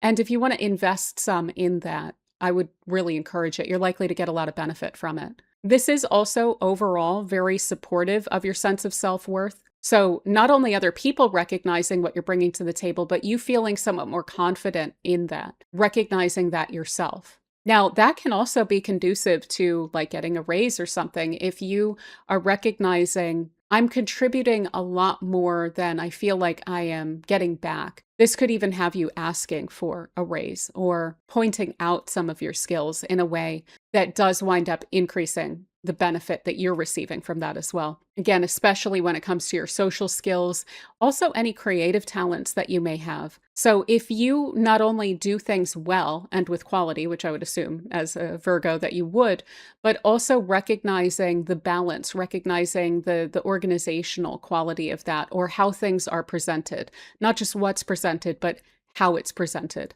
Or literally creative talents like arts and writing, things like that, recognizing the value of that as well and leaning into that, especially if there's any imaginative work that you are working on here. As I mentioned, Jupiter is in Leo right now, and that's going to have it's going to create a sextile to this Venus. So that's going to be working on your imagination, and you may find that you're really appreciating that about yourself. Additionally, with Venus in Libra in your second house, as I mentioned, this is like what we value. It's what we prioritize. So there can just be this increased sense of gratitude or appreciation for what's around you, for your comforts. You may find yourself checking in more to kind of express gratitude either to the people around you or like to the universe for putting yourself in a nice, pleasant position. Even if not everything is perfect, the things that are nice, I think, are going to stand out to you here more. So being able to lean into that appreciation to simple pleasures, to appreciating the connection that you do have to others. And that may even be one of these ways of what I was mentioning about generosity. That may be financial for sure. Venus in Libra would be somewhat inclined to like spoil other people, but you could also spoil people with words and build people up and express to people just how much you enjoy them, how much you appreciate what value they provide as well. But yeah, I think that's a lot of the bases that I want to cover for you, Virgo. It's relatively straightforward for this period of time. As I mentioned, there's going to be a lot more layers that are going to be peeling away here as we get into the retrograde and everything. So we're going to cover that in a video quite shortly. But until then, I hope that this transit treats you super well, and thank you so much for spending this time with me.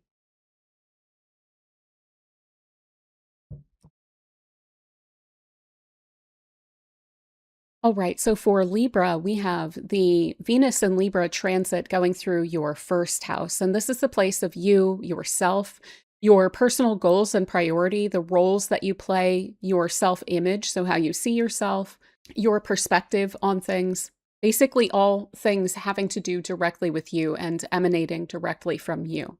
Now, Venus is a really nice influence It's very harmonious. It is very graceful. It tends as well to bring a sense of optimism and pleasure. And Venus is its own sign, so it's also strengthened here. It does very well in this space.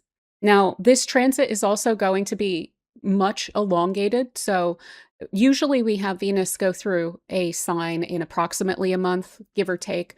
But this is going to drag out because what we actually have is Venus is going to move through Libra into Scorpio and then retrograde back into Libra.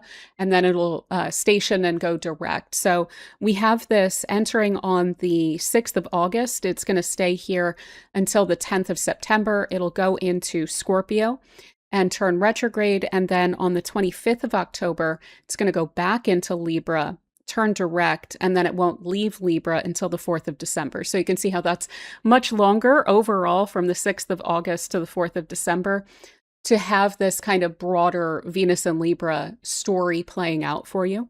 A couple things I really want to point out here is that this is a really positive influence. It's likely to be very helpful, but again, we may have matters wind up arising repeatedly or playing out for longer than expected due to the retrograde that's going to come into here. Now, for you, this is very lovely. It's nice that this is actually going to be turning retrograde. This is going to be working on how you project or how you present yourself. And Venus has a tendency to attract or magnetize or pull things in, especially through social graces or charm. So you're likely to find that your personal magnetism, especially around good things like optimism, respect, care, consideration, reciprocal connections, recognition, making good impressions, that's all likely to be coming toward you. You are likely to find that your ideas, that your goals, that your sense of self is very appealing. This should help to wind up increasing your confidence. Now, it may not necessarily be the most like day one confidence thing, but it's through the recognition or what's being reflected back to you that you should wind up getting that confidence boost because things are going more smoothly. One of the big reasons for that is that people that you interact with, this is kind of like our interfacing point with the world, where we meet the world. So that is through a vector, which is much more harmonious. So likely people are going to be a lot more harmonious toward you, to respond and react toward you more positively. So this can wind up opening up opportunities for you. A lot of that, though, always remembering, is going to be through your sense of making great impressions and charm and grace, but also through giving yourself a sense of prioritization of yourself, your goals. So giving yourself that permission to focus on your own personal happiness, on what you desire, on your personal goals. I feel like we can often wind up backburnering these, or even feeling a little bit guilty, or even feeling a little bit of, who am I to XYZ? Venus going through this area should also have you responding to yourself better. So it's not just that like, oh, okay, people are reacting to me well, or they're being kind to me, but this should also help you to be more kind to yourself, to allow for yourself to take up more space, especially when it comes to your own priorities. You should also feel like you are more at ease with your own priorities and goals as well. So again, sometimes we can wind up questioning those things. Not only should this have you kind of questioning that less, although you may wind up reflecting on this and getting a sense of clarity around it, especially as we go through the retrograde phase. So from like the 25th of October to about the 4th of December, you should be able to look back over what you've accomplished, what has made you happy, and that should help you to reprioritize those things. But yeah, overall, being kinder to yourself, giving yourself more permission to like what you like, dislike what you dislike, and be fine with that. Additionally, with Venus going through your first house and with this being strong in its own sign, this would be a great time to change your style, haircuts, new clothes, whatever it is. Even getting in touch with or expanding upon your interests and your style, that should go over quite well. So for instance, getting a haircut, having it go well, not getting like a weird haircut or something like this. So Venus going through this area should help with that a lot, with the outcomes, with the results being what you were aiming for, or maybe even better. Additionally, I realize now that I'm reading this that I worded this so weirdly. But basically what I'm getting at here is that the personal effort that you wind up putting into what you're trying to accomplish here, your personal goals, You should find that the benefit of that, that the reward, the response to that, so I put in this effort, I get this result, that the beneficial nature of that winds up going more smoothly than usual. So for instance, normal times, I think for most people, it's going to feel like, all right, 2 out of 3 major pushes that I make toward my goals wind up going pretty smoothly. But that third one is always kind of keeping me honest. It's always having me understand that just because I put effort into something doesn't mean that it's just going to work out as I expect or as I'm wanting or on my own time frame.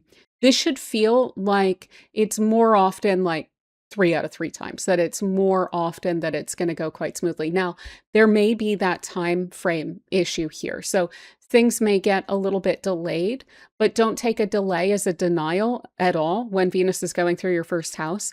It would be more likely that something can cook for longer and wind up turning out a lot better than you're expecting through the clarification around your preferences. So I'll give you a specific example. Let's say that you are trying to grow a business that you own, and you find that more often than not, the effort that you put into that winds up working out. It winds up benefiting long term your business and maybe your clientele and so forth, and there's growth there. Sometimes it doesn't work, and that always kind of keeps you on your toes. Now, you may find that there are more things that are working than usual. You may find that there's more attention on you, that the feedback is really good, like better than usual. And that could wind up creating a really nice flow. Now, you may find that there's something of a slowdown that winds up occurring at some point in this, but it may help you to clarify how you want to go about something. So let's say you're doing services. Maybe you want to change your approach to how you're doing that service, and maybe more people signing up for later dates or something along those lines, some kind of time frame shift, or let's say people postponing appointments or something like this. It may feel like, wow, that's really stacking up a little bit later, but maybe there's a change due to your preferences about how you're going about what you're offering that actually winds up creating even more business for you because you had more clarity about how you were going about something, or the effort was more smooth. Just the result was better due to being able to reflect on how you're going about this. I hope that wasn't too convoluted. Mercury is in retrograde right now. But yeah, I hope that makes sense. Like, I would look at delays as probably helpful ultimately because of the fact that you're able to get greater and greater clarity throughout the Venus retrograde process about how it is that you want to approach things. And so, for instance, sometimes when we change our approach due to having more information, we can look back on, oh man, if I had already been doing this, I would have been getting better results for my effort several months ago, that kind of a thing. But yeah, other than all of that, I would just say Venus retrograde, one of the standard reads on that is that sometimes relationships or friends or people that you have been interested in can wind up coming back out of the fray. So you may have lost contact with someone and they wind up reaching out again. That would not super surprise me. That should ultimately be pretty beneficial to you because of the fact that it's showing up as Venus in your first house. But if you want to take your time with that and really reflect on whether certain people still fit into your life or into your priorities, that should be totally fine as well. But yeah, I think that's what I have for you, Libra. I will be coming back to this again. I'm going to do a video digging more into the whole retrograde process in September when we get closer to that, so that we can prepare a little bit better once we get closer to it. But other than that, I do hope that this transit treats you super well, and thank you so much for spending this time with me.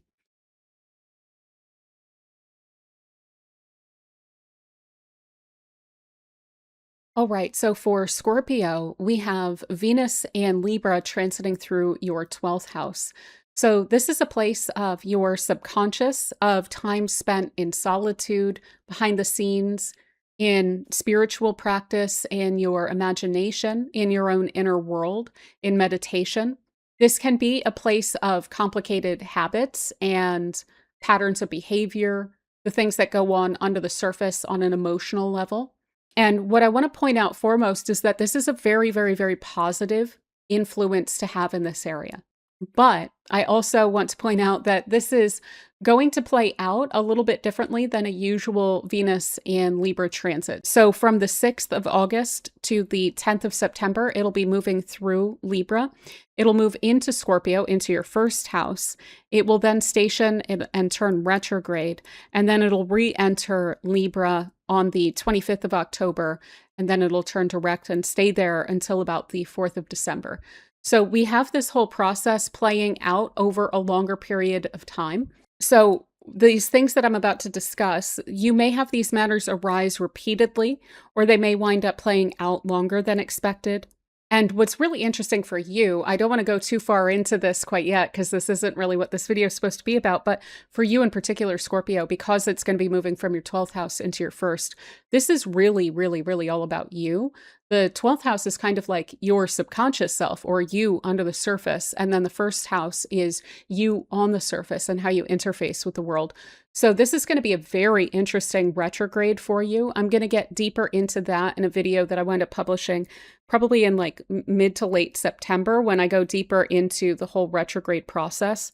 But likely some of those first house aspects of this are going to be bleeding into the transit here. So reflecting on who you are and how you approach things, your perspective on things, etc.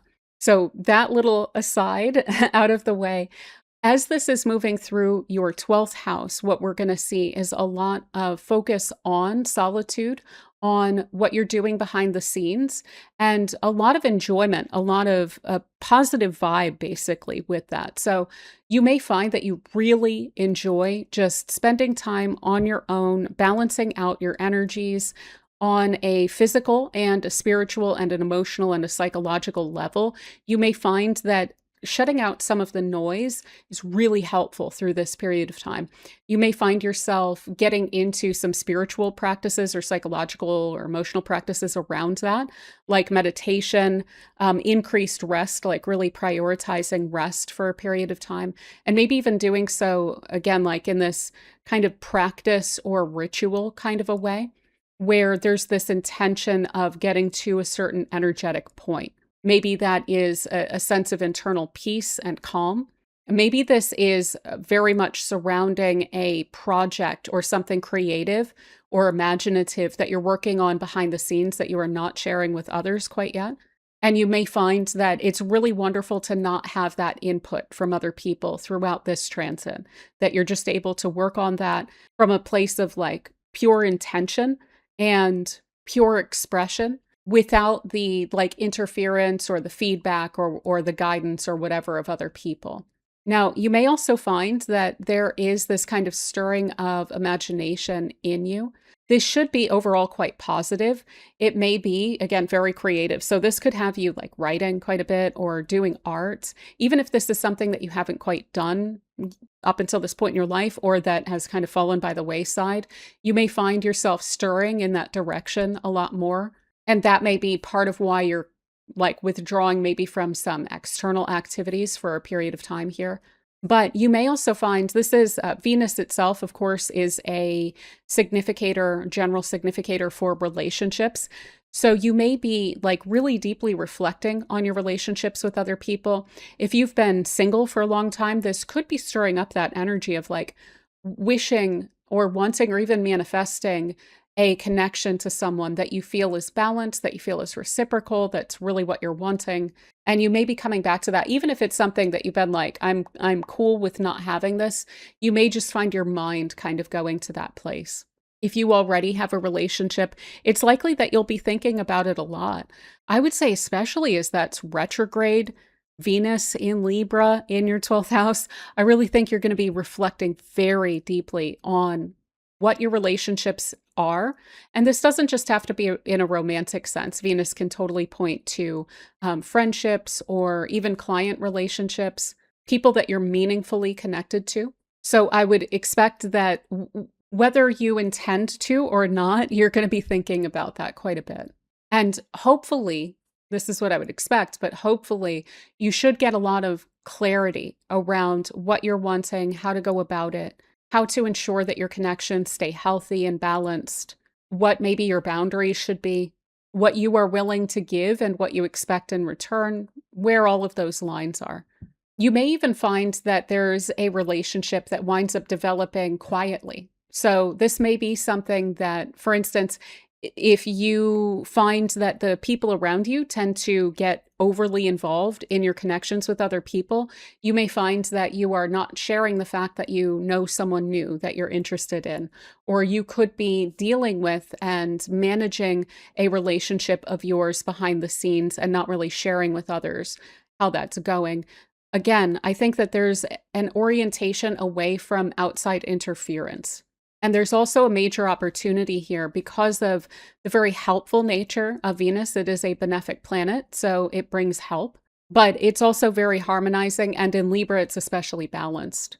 So when it comes to, as I was mentioning, like the emotional complications or patterns of behavior, habits, whether they're good or bad, those also show up in the 12th house, as well as like the whole store of experiences that we can have, again, for better or worse. So what do we internally or subconsciously expect from our connections with other people? That can create a lot of emotional burden or frustration. It can create a sense of expectation that isn't necessary and that may even hold us back from connecting with people. And this is an opportunity to kind of clear that out, to be more gentle with yourself about that, to be more gentle, maybe even with others about that, to forgive, to release some old emotional burdens.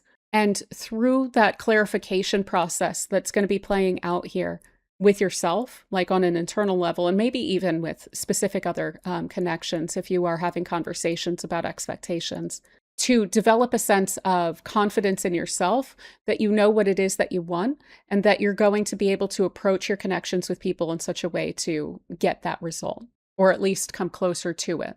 Finally, if you are a spiritually connected person already, this should help for those connections to feel deeper and to feel clearer. You should feel safer connecting spiritually.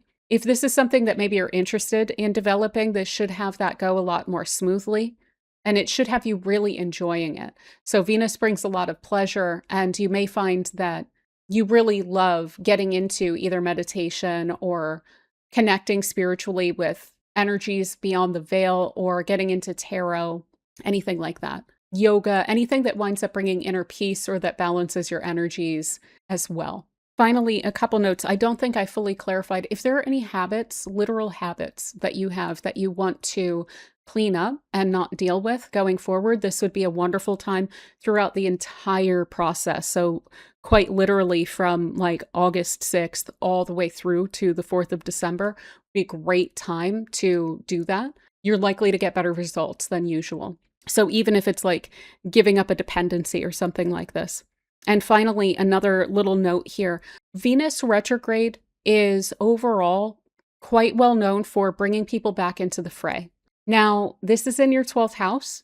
So what I would say is that you should really think about and reflect on the people that seem to be coming out of the woodwork and look into how you're feeling about their motivations. Look into, how did this go before? Do I have any evidence that it's different now? Because again, the habitual nature of the 12th house, if someone does come back in, if they're showing up as a 12th house person, they could be showing up as a habit that you have tried to kick before that may be difficult to kick again, right? So I wouldn't say to reject connections that come back, but I would think about them quite deeply and make sure that doesn't seem to be the case. But yeah, I think that is overall what I have for you, Scorpio. So I do hope that this transit treats you super well. And thank you so much for spending this time with me.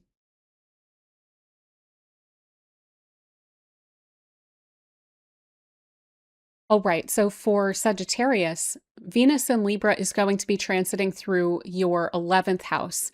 This is a place of your social connections, the groups that you belong to and identify with. A lot of collaboration and networking shows up here, as well as your aspirations, your hopes, your dreams, your sense of your prospects, and the resources that you have to that end.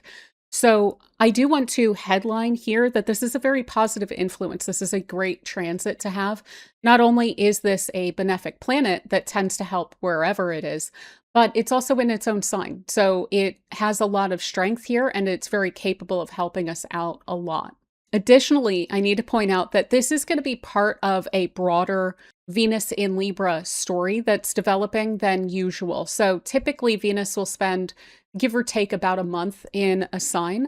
But because Venus is about to go into a retrograde phase, it's actually going to play out a lot longer than expected. So from the 6th of August, Venus will be going through Libra. It will leave Libra and go into Scorpio on the 10th of September. It will then turn retrograde in Scorpio, and then on the 25th of October, it will, in retrograde motion, it'll move back into Libra. It will turn direct, and then it won't clear out of this area until the 4th of December. So we have a much elongated Venus in Libra story that's developing through this time, which is welcome. We want to keep Venus in a specific area for a while so it can do a lot of great work. And this is a really wonderful house to have this playing out in. But that said, you may have some matters that I'm going to discuss. They may wind up arising repeatedly, or they may wind up playing out for longer than expected. As I mentioned, usually that's quite welcome. This can also bring up a lot of those retrograde aspects to things. Like there could be a lot of reflection that you're doing on all of these areas of life. You may have a lot of like introverted thinking about these things where you're spending a lot of cycles, a lot of mental cycles on how do I want this area of life to play out and how can I get the best benefit from it? Where it's not just that you are like moving through this area of life, but you're then maybe going home and thinking about it more. Additionally, Venus retrogrades are very well known for bringing people back into the fray. So people that you used to be connected with, people that you used to like, maybe romantic interests or friends, they can wind up contacting you again or showing up in your circles again. And that would really not surprise me for you because this is a very social house. So this could be even groups of people that you used to connect with, or colleagues, or people you used to collaborate with, or old friends coming back into the fray. It could even be like old dreams and old aspirations that you used to reach for, but maybe you got into a little bit of a rut of, I just need to get through this week, and then this week, and then this week. And then a couple of years later, you're like, oh man, I still didn't really make much progress on this aspiration that I had. This could be something like that also arising again in you, reminding you of this is a goal that we had set for ourselves. So maybe we want to come back to that.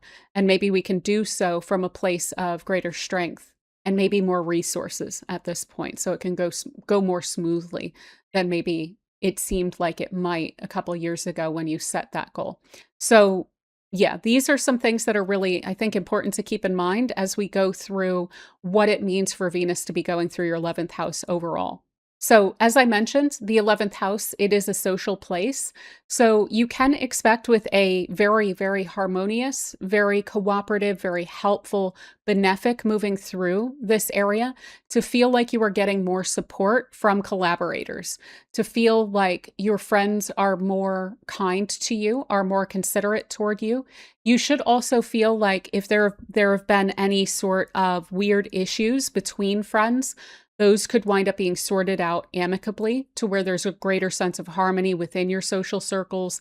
This could even be great news or events that are occurring in the lives of your friends that are creating a greater sense of harmony within those groups as well. So, for instance, if someone's been a bit of a Debbie Downer, this could be them changing their tune because things are going more smoothly for them as well. Which if you are one of those friends that people tend to dump their problems onto, you know how important that can wind up being to your own sense of personal harmony. So yeah, collaborations are likely to be going very smoothly. You should feel like you're able to really fit in and be appreciated and be recognized as well by those that you're connecting with.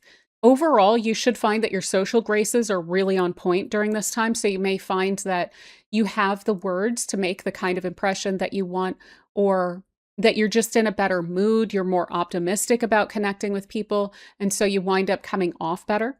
And this can be immensely helpful to you in terms of opening doors to opportunities. So this points to, on one level, the development of your friendships and relationships, But I would not be surprised if some of these friendships and relationships that are developing are actually in turn then going to be very helpful to the development of your goals. So connecting with friends, connecting with groups of people that are able to give you a leg up. Additionally, if you work with teams or you do collaborate with other people, they're likely to be more harmonious, but you're also likely to benefit more from those. So this is an area where you're likely to see a lot of benefit. Now, that can show up as a lot of agreement and just finding that you're on the same page, that you are very much working in the same direction as those that you're working with. It should feel like people are not ladder climbing or stepping on each other, like sometimes can happen when you're collaborating on a project where certain people really want to stand out. And so maybe they claim credit for things that aren't totally all theirs. This would be a very strong group and team orientation to the collaborations that you're working on. And one of the great things as well that I tend to recommend about transits by benefics is leaning into that energy yourself too. So I find that we can create a really nice feedback loop from being a team player, receiving that kind of team player attitude back from other people as well. So encouraging people, giving kind words, recognizing when someone's doing a great job, that should wind up flowing back to you as you are kind of putting that out there as well. Additionally, you may find that the results are simply better. When you're working with people, maybe let's say you're working on a marketing campaign or something like this, and you're usually great and it usually brings in a specific kind of number of clients for, whatever it is. This could be you guys really like hitting the nail on the head, having an excellent campaign that winds up paying off a lot more than you usually expect as well. And this doesn't just have to be in a professional context. This could be like social matters that you're working on. If you are involved in any sort of community organizations, projects that are personal or projects that are more on that kind of community level, even on a family level, cooperation with the people that you're connected with overall and the activities that you are mutually working toward should benefit from this a lot. So ultimately, over this period of time, you should find that this is several months where you are able to make some excellent progress toward your long-term goals. So that's part of what I was saying. Like, if something has fallen by the wayside and it winds up coming back to your attention of, oh, maybe I should come back to this. Yes, because you're likely to get a better outcome now than likely what influences you were dealing with before. So if there's something that wasn't able to be completed, that doesn't mean that you are not going to be able to complete it now. It also doesn't mean that you have the same resources now as you had prior. You're probably in a better position to be able to follow through on things. You may even find that you are more confident in your goals such that you're able to reach a little higher. And I would really encourage leaning into that too, leaning into optimism, leaning into a sense of the resources will meet me where I'm at if I put the effort into this. Your prospects may actually be a lot better than they immediately appear. And this is a kind of a concept that does come from manifestation, or one way of going about that is being confident that basically the universe is going to meet you halfway. And so even if it's not immediately apparent as to XYZ, this is going to be how this plays out, and this is what I need, and I know that I have that and I can set that up. But just working toward a specific kind of a goal, you may find that the resources meet you where you're needing them. And I would not be surprised by that from a really wonderful transit like this. But yeah, other than all that, I just want to come back to this whole connections coming back thing. You may even have an old team that you worked on, or an old boss or something like this, something that you worked on in the past pay off now. They may reach out. They may offer you to work on a different kind of a project. They may put in a really great word for you. This could be a client that you worked for in the past where their friend is saying, hey, do you know someone XYZ? And it's a great project for you to work on, and them recommending you. And if that is the case and you're maybe on the fence about it, if that's showing up as Venus in your 11th house, that's a good thing to be showing up as. So I would recommend leaning toward yes on any of those kinds of prospects or opportunities that wind up presenting themselves. But yeah, I think that that is pretty much what I have for you, Sagittarius. So I do hope that this transit treats you super well. And thank you so much for spending this time with me.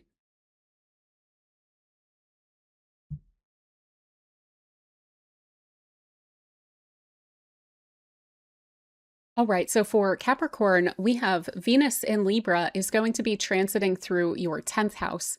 This is the place of your public life.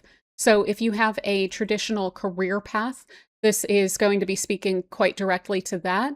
If you don't, this has to do with your public reputation, with any sort of projects that you are working on. This has to do with your leadership skills, any positions of authority that you are in or that others are in that impact you. This also has to do with your ambitions. So, what is the mark that you are wanting to create, kind of aspirationally? This is also going to be speaking to that. Now, I want to headline that this is a very positive influence. It's a great transit. It's something that we definitely embrace, and it should be incredibly helpful. Venus is a benefic, so it is a planet that is quite helpful. Additionally, it's in its own sign of Libra, so it is very capable of helping maximally in this area. Additionally, what's important to keep in mind with this is that this is going to play out into a broader story here. So what's going to happen is that Venus is going to go into Libra on the 6th of August. It'll move through and go into Scorpio on the 10th of September, but then it's going to turn retrograde. And it's actually going to wind up entering Libra again in retrograde motion on the 25th of October. It'll turn direct and then it won't clear out of this area until the 4th of December. So typically Venus only spends about a month, give or take, in a given sign. But this is a much broader story that we're getting, and we definitely welcome that because Venus is very helpful. So it should be really highlighting this area of your life in this little quarter of a year, basically, that we have here. But additionally, because of the fact that this is a broader story, these things that I'm going to mention as we're going through what does it mean to have Venus and Libra in your 10th house, this may have these matters arise either repeatedly or play out longer than expected. There could at some point be a little bit of a delay in the results that you're looking for, but I will say that with retrogrades as well, especially a benefic retrograde, usually that is ultimately for the positive. Like a delay could wind up having the timing actually be a lot better or have the result being a lot better than what you were initially aiming for. Retrogrades also tend to bring in a sense of greater reflection. So not only are you likely to be getting benefits to your public life and reputation during this time, but you're also likely to be thinking about this a lot more deeply. And the thought that you are giving to this area, the care that you are taking with this area should also wind up reinforcing a lot of the benefits. And finally, one last little pre-disclaimer here. Venus retrograde periods also are very typical in bringing people back into the fray or bringing situations back from the past. So with this being in your 10th house, this could be some benefit or improvement to your public reputation, for instance, due to something that you did in the past. Or this could be an old boss reaching out to you, or it could be a project that you worked on needing some extra work again, or something like that. So expect opportunities to arise from the past, either from people you used to connect to or due to work that you have already done. So with all of that said, let's dive much more into what this is going to actually wind up meaning for you. So yeah, like I mentioned, there's this improvement of your public reputation, your social graces, the impression that you are making is likely to pay off a lot more during this time. Your people skills are also likely to be very well reflected and highlighted during this time. You're likely to get a lot of recognition for the way that you treat other people, especially if you have a lot of really strong convictions about fairness, fair play, reasonability, building other people up, not necessarily ladder climbing by stepping on others, but a sense of teamwork and collaboration. These are things to really put out front and center, but are naturally likely to really benefit you during this time anyway, regardless of whether you are extra highlighting them or if these are just natural skills that you tend to carry with you. Benefics overall tend to bring a sense of recognition. So yes, your social skills, but also potentially your efficiency. So one of the things that Libra really likes is for things to be done with quality and for there to not be a bunch of like superfluous mess involved. So if you are really good at doing things efficiently, which Capricorn usually is in and of itself, this could also be something that is really getting recognized around this time, is that there's not a bunch of like wasted time. Your talents overall are also likely to get a lot of very positive attention. What's interesting about Venus is that it draws things in. It's not so much that it like takes up a bunch of space. That's a little bit more along the lines of Jupiter, where it's like really bursting onto the scene and making a huge impression. This is more of like drawing in a sense of positive recognition by attracting it. So it's much more gentle, but can be just as effective. I wouldn't say that you need to like over assert yourself during this time. Do what you do best, be kind to others, and it's likely that you're going to be getting a lot more recognition for that than usual. So, balancing that sense of ambition with a sense of grace. That combination is what's likely to get you the best results here. You are also likely to open a lot of doors for opportunities, whether that be from the past or not. On this initial phase here, it's likely that it's just going to feel like a normal transit, like things are approaching you from your future. But you may have that combined with things that are coming up from your past as we get deeper into this transit and as it winds up coming back retrograde. So you're likely to feel a lot of enjoyment and excitement and optimism about your ambitions and wanting to do a really great quality job on things. But if you are able to balance that out with, again, recognizing other people with a sense of social grace, that's going to be just absolutely wonderful. Additionally, any sort of interactions with authority figures, bosses, clients, people that in a sense you're kind of working for or who you are trying to make that good impression on, you're likely to get more cooperation from them, a more harmonious, kinder, gentler kind of interaction from them as well. So it's not just that you're going to be making good impressions, it's that they should also be in a better energy. So this is showing up as you making a great impression, but it's also coming from this house, which can be those authority figures. So for instance, if you have a boss who usually is super ambitious and tends to take credit for things and so forth, they should be highlighting the group. They should be much more socially graceful as well.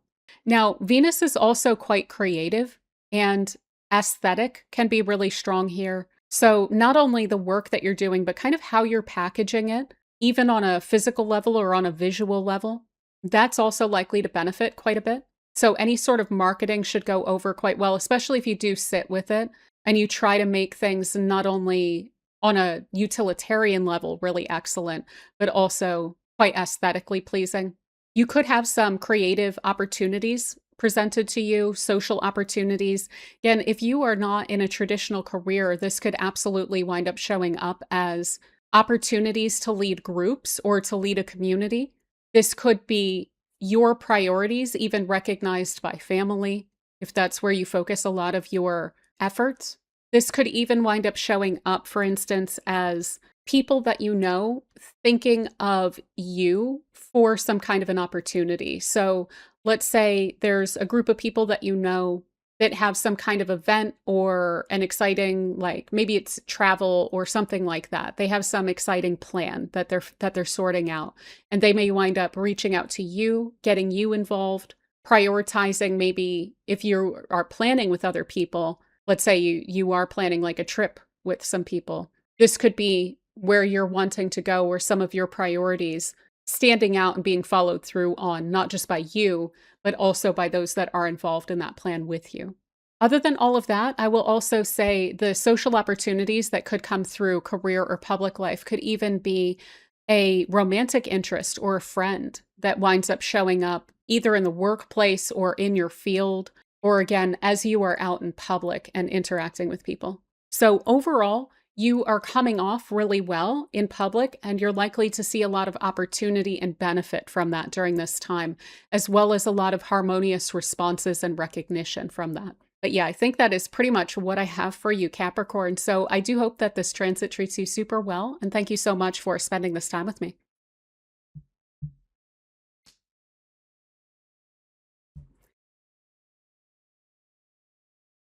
All right. So for Aquarius, we have Venus in Libra is going to be transiting through your ninth house. And this is a place of travel, of expansion of your horizons, of higher education, of your beliefs, of publishing, personal growth overall. your sense of your place in the world. So, top line, I really want to emphasize this is an excellent influence. It's very positive, it's very beneficial, it's very helpful. Not only do we have a benefic transiting through your ninth house, but it's in its own sign. So, it has basically maximum strength to be able to do its thing and to help out as much as possible here. So, it's a really great influence. But we also do need to keep in mind, and I'm going to talk about this a little bit more in September, but this is going to play into a broader retrograde. So this is going to be a longer Venus in Libra story than we usually have. So in terms of the time frame here, we're going to have Venus moving into Libra on the 6th of August. It will then move into Scorpio on the 10th of September, but then it's going to station and turn retrograde. And then on the 25th of October, it's going to move retrograde back into Libra. It'll turn direct, and then it won't clear out of this area until the 4th of December. So as we usually experience Venus transits for about a month, give or take, this is going to be a few months long of a story that is unfolding here. So that's great because we love a Venus transit and we love when it plays out for a long time, and especially in a really wonderful house like the ninth. But as we're going through all of these different, what does it mean to have Venus and Libra transiting through your ninth topics, also worth keeping in mind that you may have these matters arise either repeatedly or play out for longer than expected, or have elements of the past wind up infusing some of these experiences as well. Additionally, due to the retrograde aspect of this, you may find that this is more of a cerebral or an internal reflection process that is going on under the surface of this. So yes, this is likely to be an extroverted, activity-oriented, like things showing up, opportunities kind of experience for you, but you're also likely to be much more deeply thinking about this area of your life as well. So even as these opportunities arise, you may, for instance, wind up going home and then spending a lot of time thinking and reflecting on the meaning of these opportunities for you and what you are most wanting to experience in this area of life. Finally, when it comes to the retrograde aspect of this as well, a very standard retrograde Venus thing to have happen is that people or connections, relationships from the past can wind up resurfacing.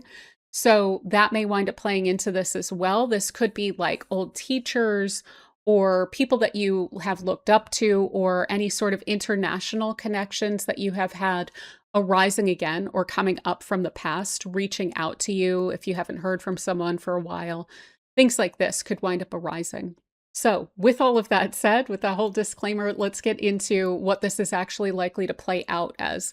So Venus tends to bring a lot of pleasure and enjoyment, a lot of expansion and harmonizing and beneficial opportunity in this area of your life. So you're likely to enjoy travel a lot more during this time. It would be a great time to travel if you have somewhere that you're needing to go, if that's coming up and you have like a flexible timetable.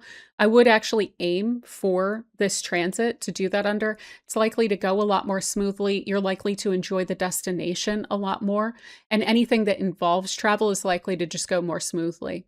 Additionally, this can have you very much stirred to dig into culture or personal expansion, a greater sense of maybe international opportunities, or wanting maybe to dig into social studies or humanities, or there could be like a religious or a spiritual tradition that is unfamiliar to you that you're wanting to study. This would be really wonderful. Overall, any sort of education or learning about things, it doesn't have to be like specifically higher education. It doesn't even have to be structured or involving other people at all. It could just be reading a lot about something, or maybe watching a bunch of YouTube videos, however it is that you learn, benefiting from that and enjoying the heck out of that and getting a lot of a sense of personal enrichment from that with Venus going through your ninth house here. Additionally, discussion of beliefs is likely to be more harmonious during this time. So if that winds up coming up, you might not need to shy away from that as much as we usually do in this world. You're likely to be able to understand where others are coming from and vice versa. And you may even benefit a lot from an openness to exploring other people's perspectives during this time than usual. So, specifically, people who believe differently from you may find that it is somehow enriching. You may not change your mind, but it may be just enriching of your own sense of belief and understanding and your own perspective, expanding that. As I mentioned, international connections are likely to be a thing that is playing into this with Venus in the ninth house specifically. Venus has to do with your connections, the ninth house is international things. So you're likely to see a lot of benefit from that. This could be if you, for instance, work for a multinational, connecting with branches that are overseas and getting a lot of benefit from that, or again, traveling and talking to people from other places.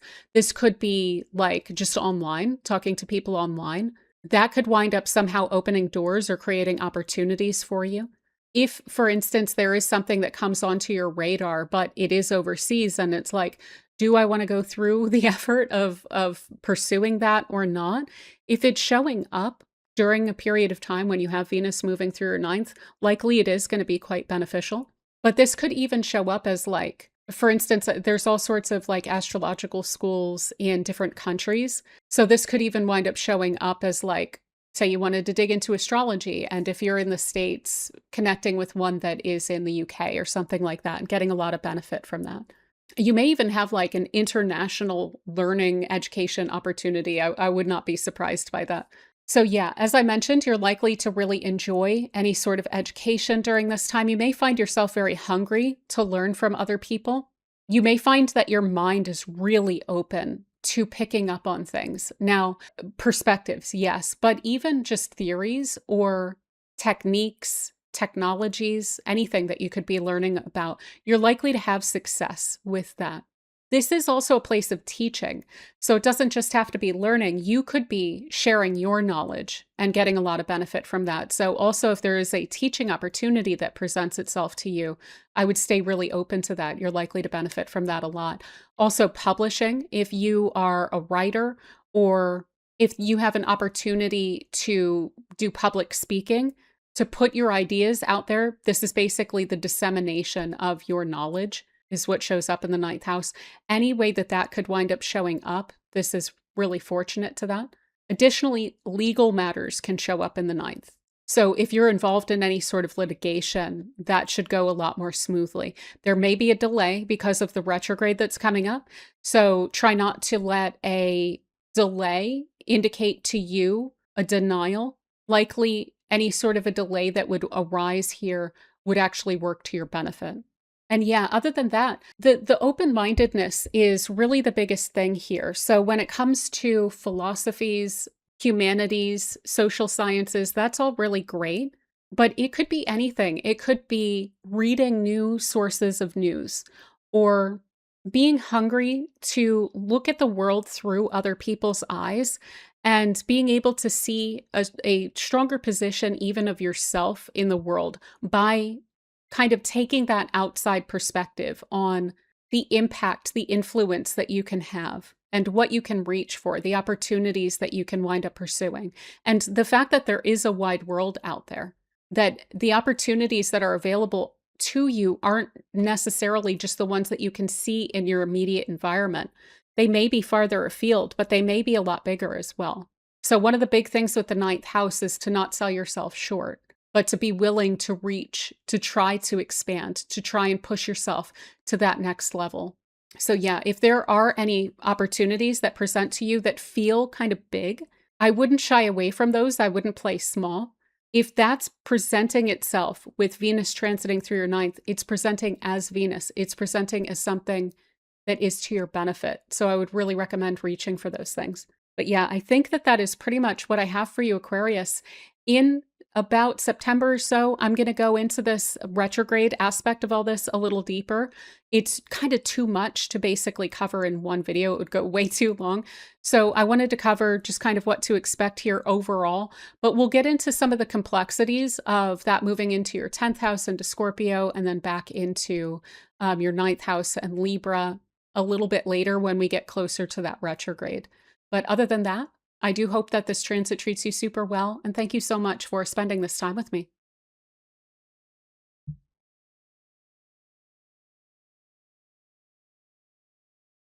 All right. So for Pisces, we have Venus in Libra is going to be transiting through your eighth house. So this is the place of your sense of vulnerability, your sense of dependency with others, where you and others wind up blending together.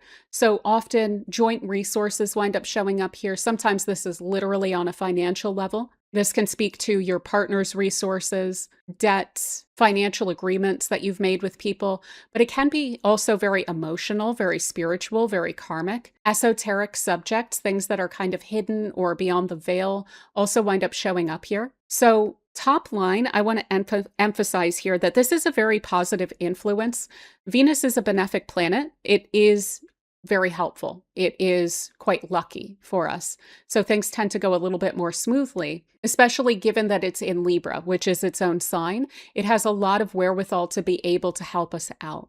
But I also need to point out that this is going to be a more complex and longer drawn out story of Venus in Libra this time around. So the reason for that is that we're going to get Venus moving into Libra on the 6th of August. It will move forward through the sign until the 10th of September when it moves into Scorpio, but then it's going to station retrograde. And on the 25th of October, it's going to move back into Libra. It'll station here and then it'll go direct and it won't move out fully until the 4th of December. So whereas typically a Venus transit through a specific sign, a specific house in our chart takes about a month, give or take, this is going to take a few months to wind up playing out. And I think that this is going to be especially fascinating for you because the eighth house is such an interesting house to have a retrograde in. It's already a place of a lot of reflection, a lot of like peeling back layers of meaning. Things can wind up going on under the surface. It's also a pretty relational house, so it has a lot to do with other people and our connections to other people. And Venus and Libra also have those qualities to them. And so I think that you are likely, and this is just kind of top line, we'll get into all of this here in a moment, but I want to kind of discuss this retrograde before we get into it even. I'll do a whole video about this, but I kind of want to put this forward for you. I do think that you're going to be diving into notions of like, what do relationships, what does vulnerability, what does sharing of yourself mean to you? With whom should you do that? Do you feel a sense of trust with others, etc.? So I think that probably that door is going to start to open for you. Like I said, eighth house transits are so fascinating. But yeah, I wanted to point that out, that retrograde as well, because as I go through, what does it mean to have Venus transiting through Libra and your eighth house here, you may wind up having these matters arise repeatedly. They may wind up playing out longer than expected here. You may also find yourself, as I alluded to, really reflecting on the meaning of this on a deeper level for you. So it's not just that it's going to be moving through and like helping out your partner's resources. It may also have you like looking into that or digging into that, thinking more deeply about how you share with others. Additionally, connections can wind up coming out of the past. Like people can wind up reaching out to you that are no longer a part of your life when Venus is in retrograde, generally speaking. Now, for you, because of the fact that this is your eighth house, and sometimes things can get pretty complex there, and sometimes relationships don't always just go smoothly there, I would recommend for you in particular to think deeply about that. Look back on how did that go and why? And is there any evidence that it's different now other than words, right? So I would give a little bit of pause and I would try not to rush into a connection that went south prior, if that's the case. So just a little bit of a heads up on that. I went into that more deeply for you than I did for other signs, just because, again, the eighth house is really fascinating and there's so many layers to it. So when it comes to Venus moving through this area, it should help you to point out notions of trust and vulnerability in your relationships with other people. It should be opening the door to that. It should be helping you to perceive of your attachment style, your connections to other people, your sense of commitment or obligation to other people, what others are sharing with you, what kinds of emotional bonds you want to have. It should be helping a lot for you to see that clearly through this time.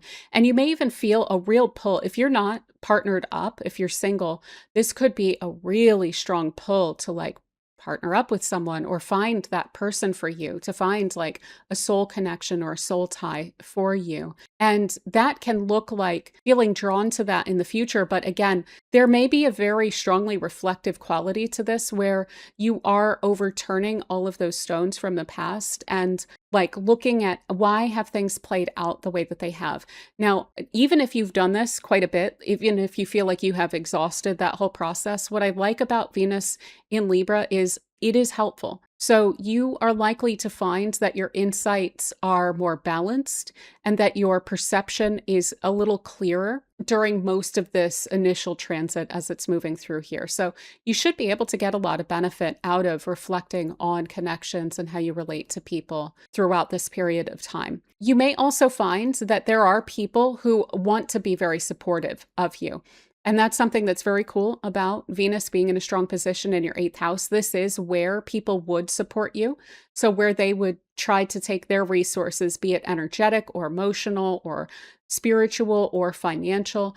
And in the 8th house, they share that with us for better and worse. But here with Venus moving through this area, likely you are going to get a lot of support from others. So if you need to ask for help from others, this would be a good influence under which to do that. People are more likely to say yes to that, are less likely to attach all manner of strings to you that are unfair, because the fairness and the balance are very important to Venus here. And that may even be part of what is having you reflect on this area more. So often what we get when we start to think about these 8th house topics is a sense of personal transformation, because it's all about our attachments to other beings, to other souls, any sort of debts that wind up coming up in that process. And so it's likely as well with Venus moving through this area that it feels safer, that it feels gentler and more personally empowering of like this and this and this are my expectations and connections. This is what I want to offer. This is what I value in a commitment. And you should feel more confident in being able to lay that out for yourself and feeling very deserving of that as well, which I think is where some of us can get a little tripped up. Now, on specifically a financial level, because that is an important quality to this house as well, if you do share your finances with someone, if you are partnered up and they have an income, if you have any investments with either exchanges or banks into property, into businesses, there should be some sense of benefit here, a balancing of that. You should also be receiving decent advice and financial support.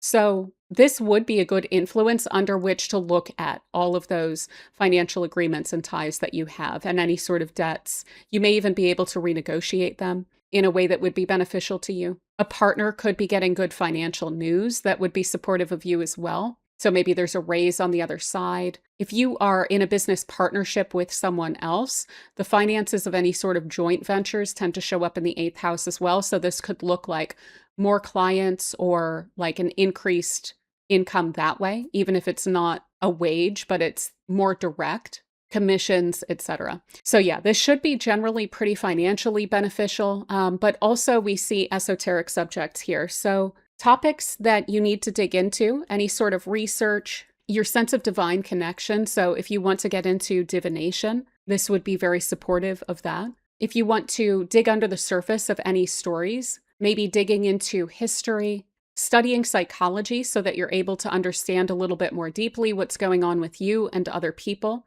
under the surface.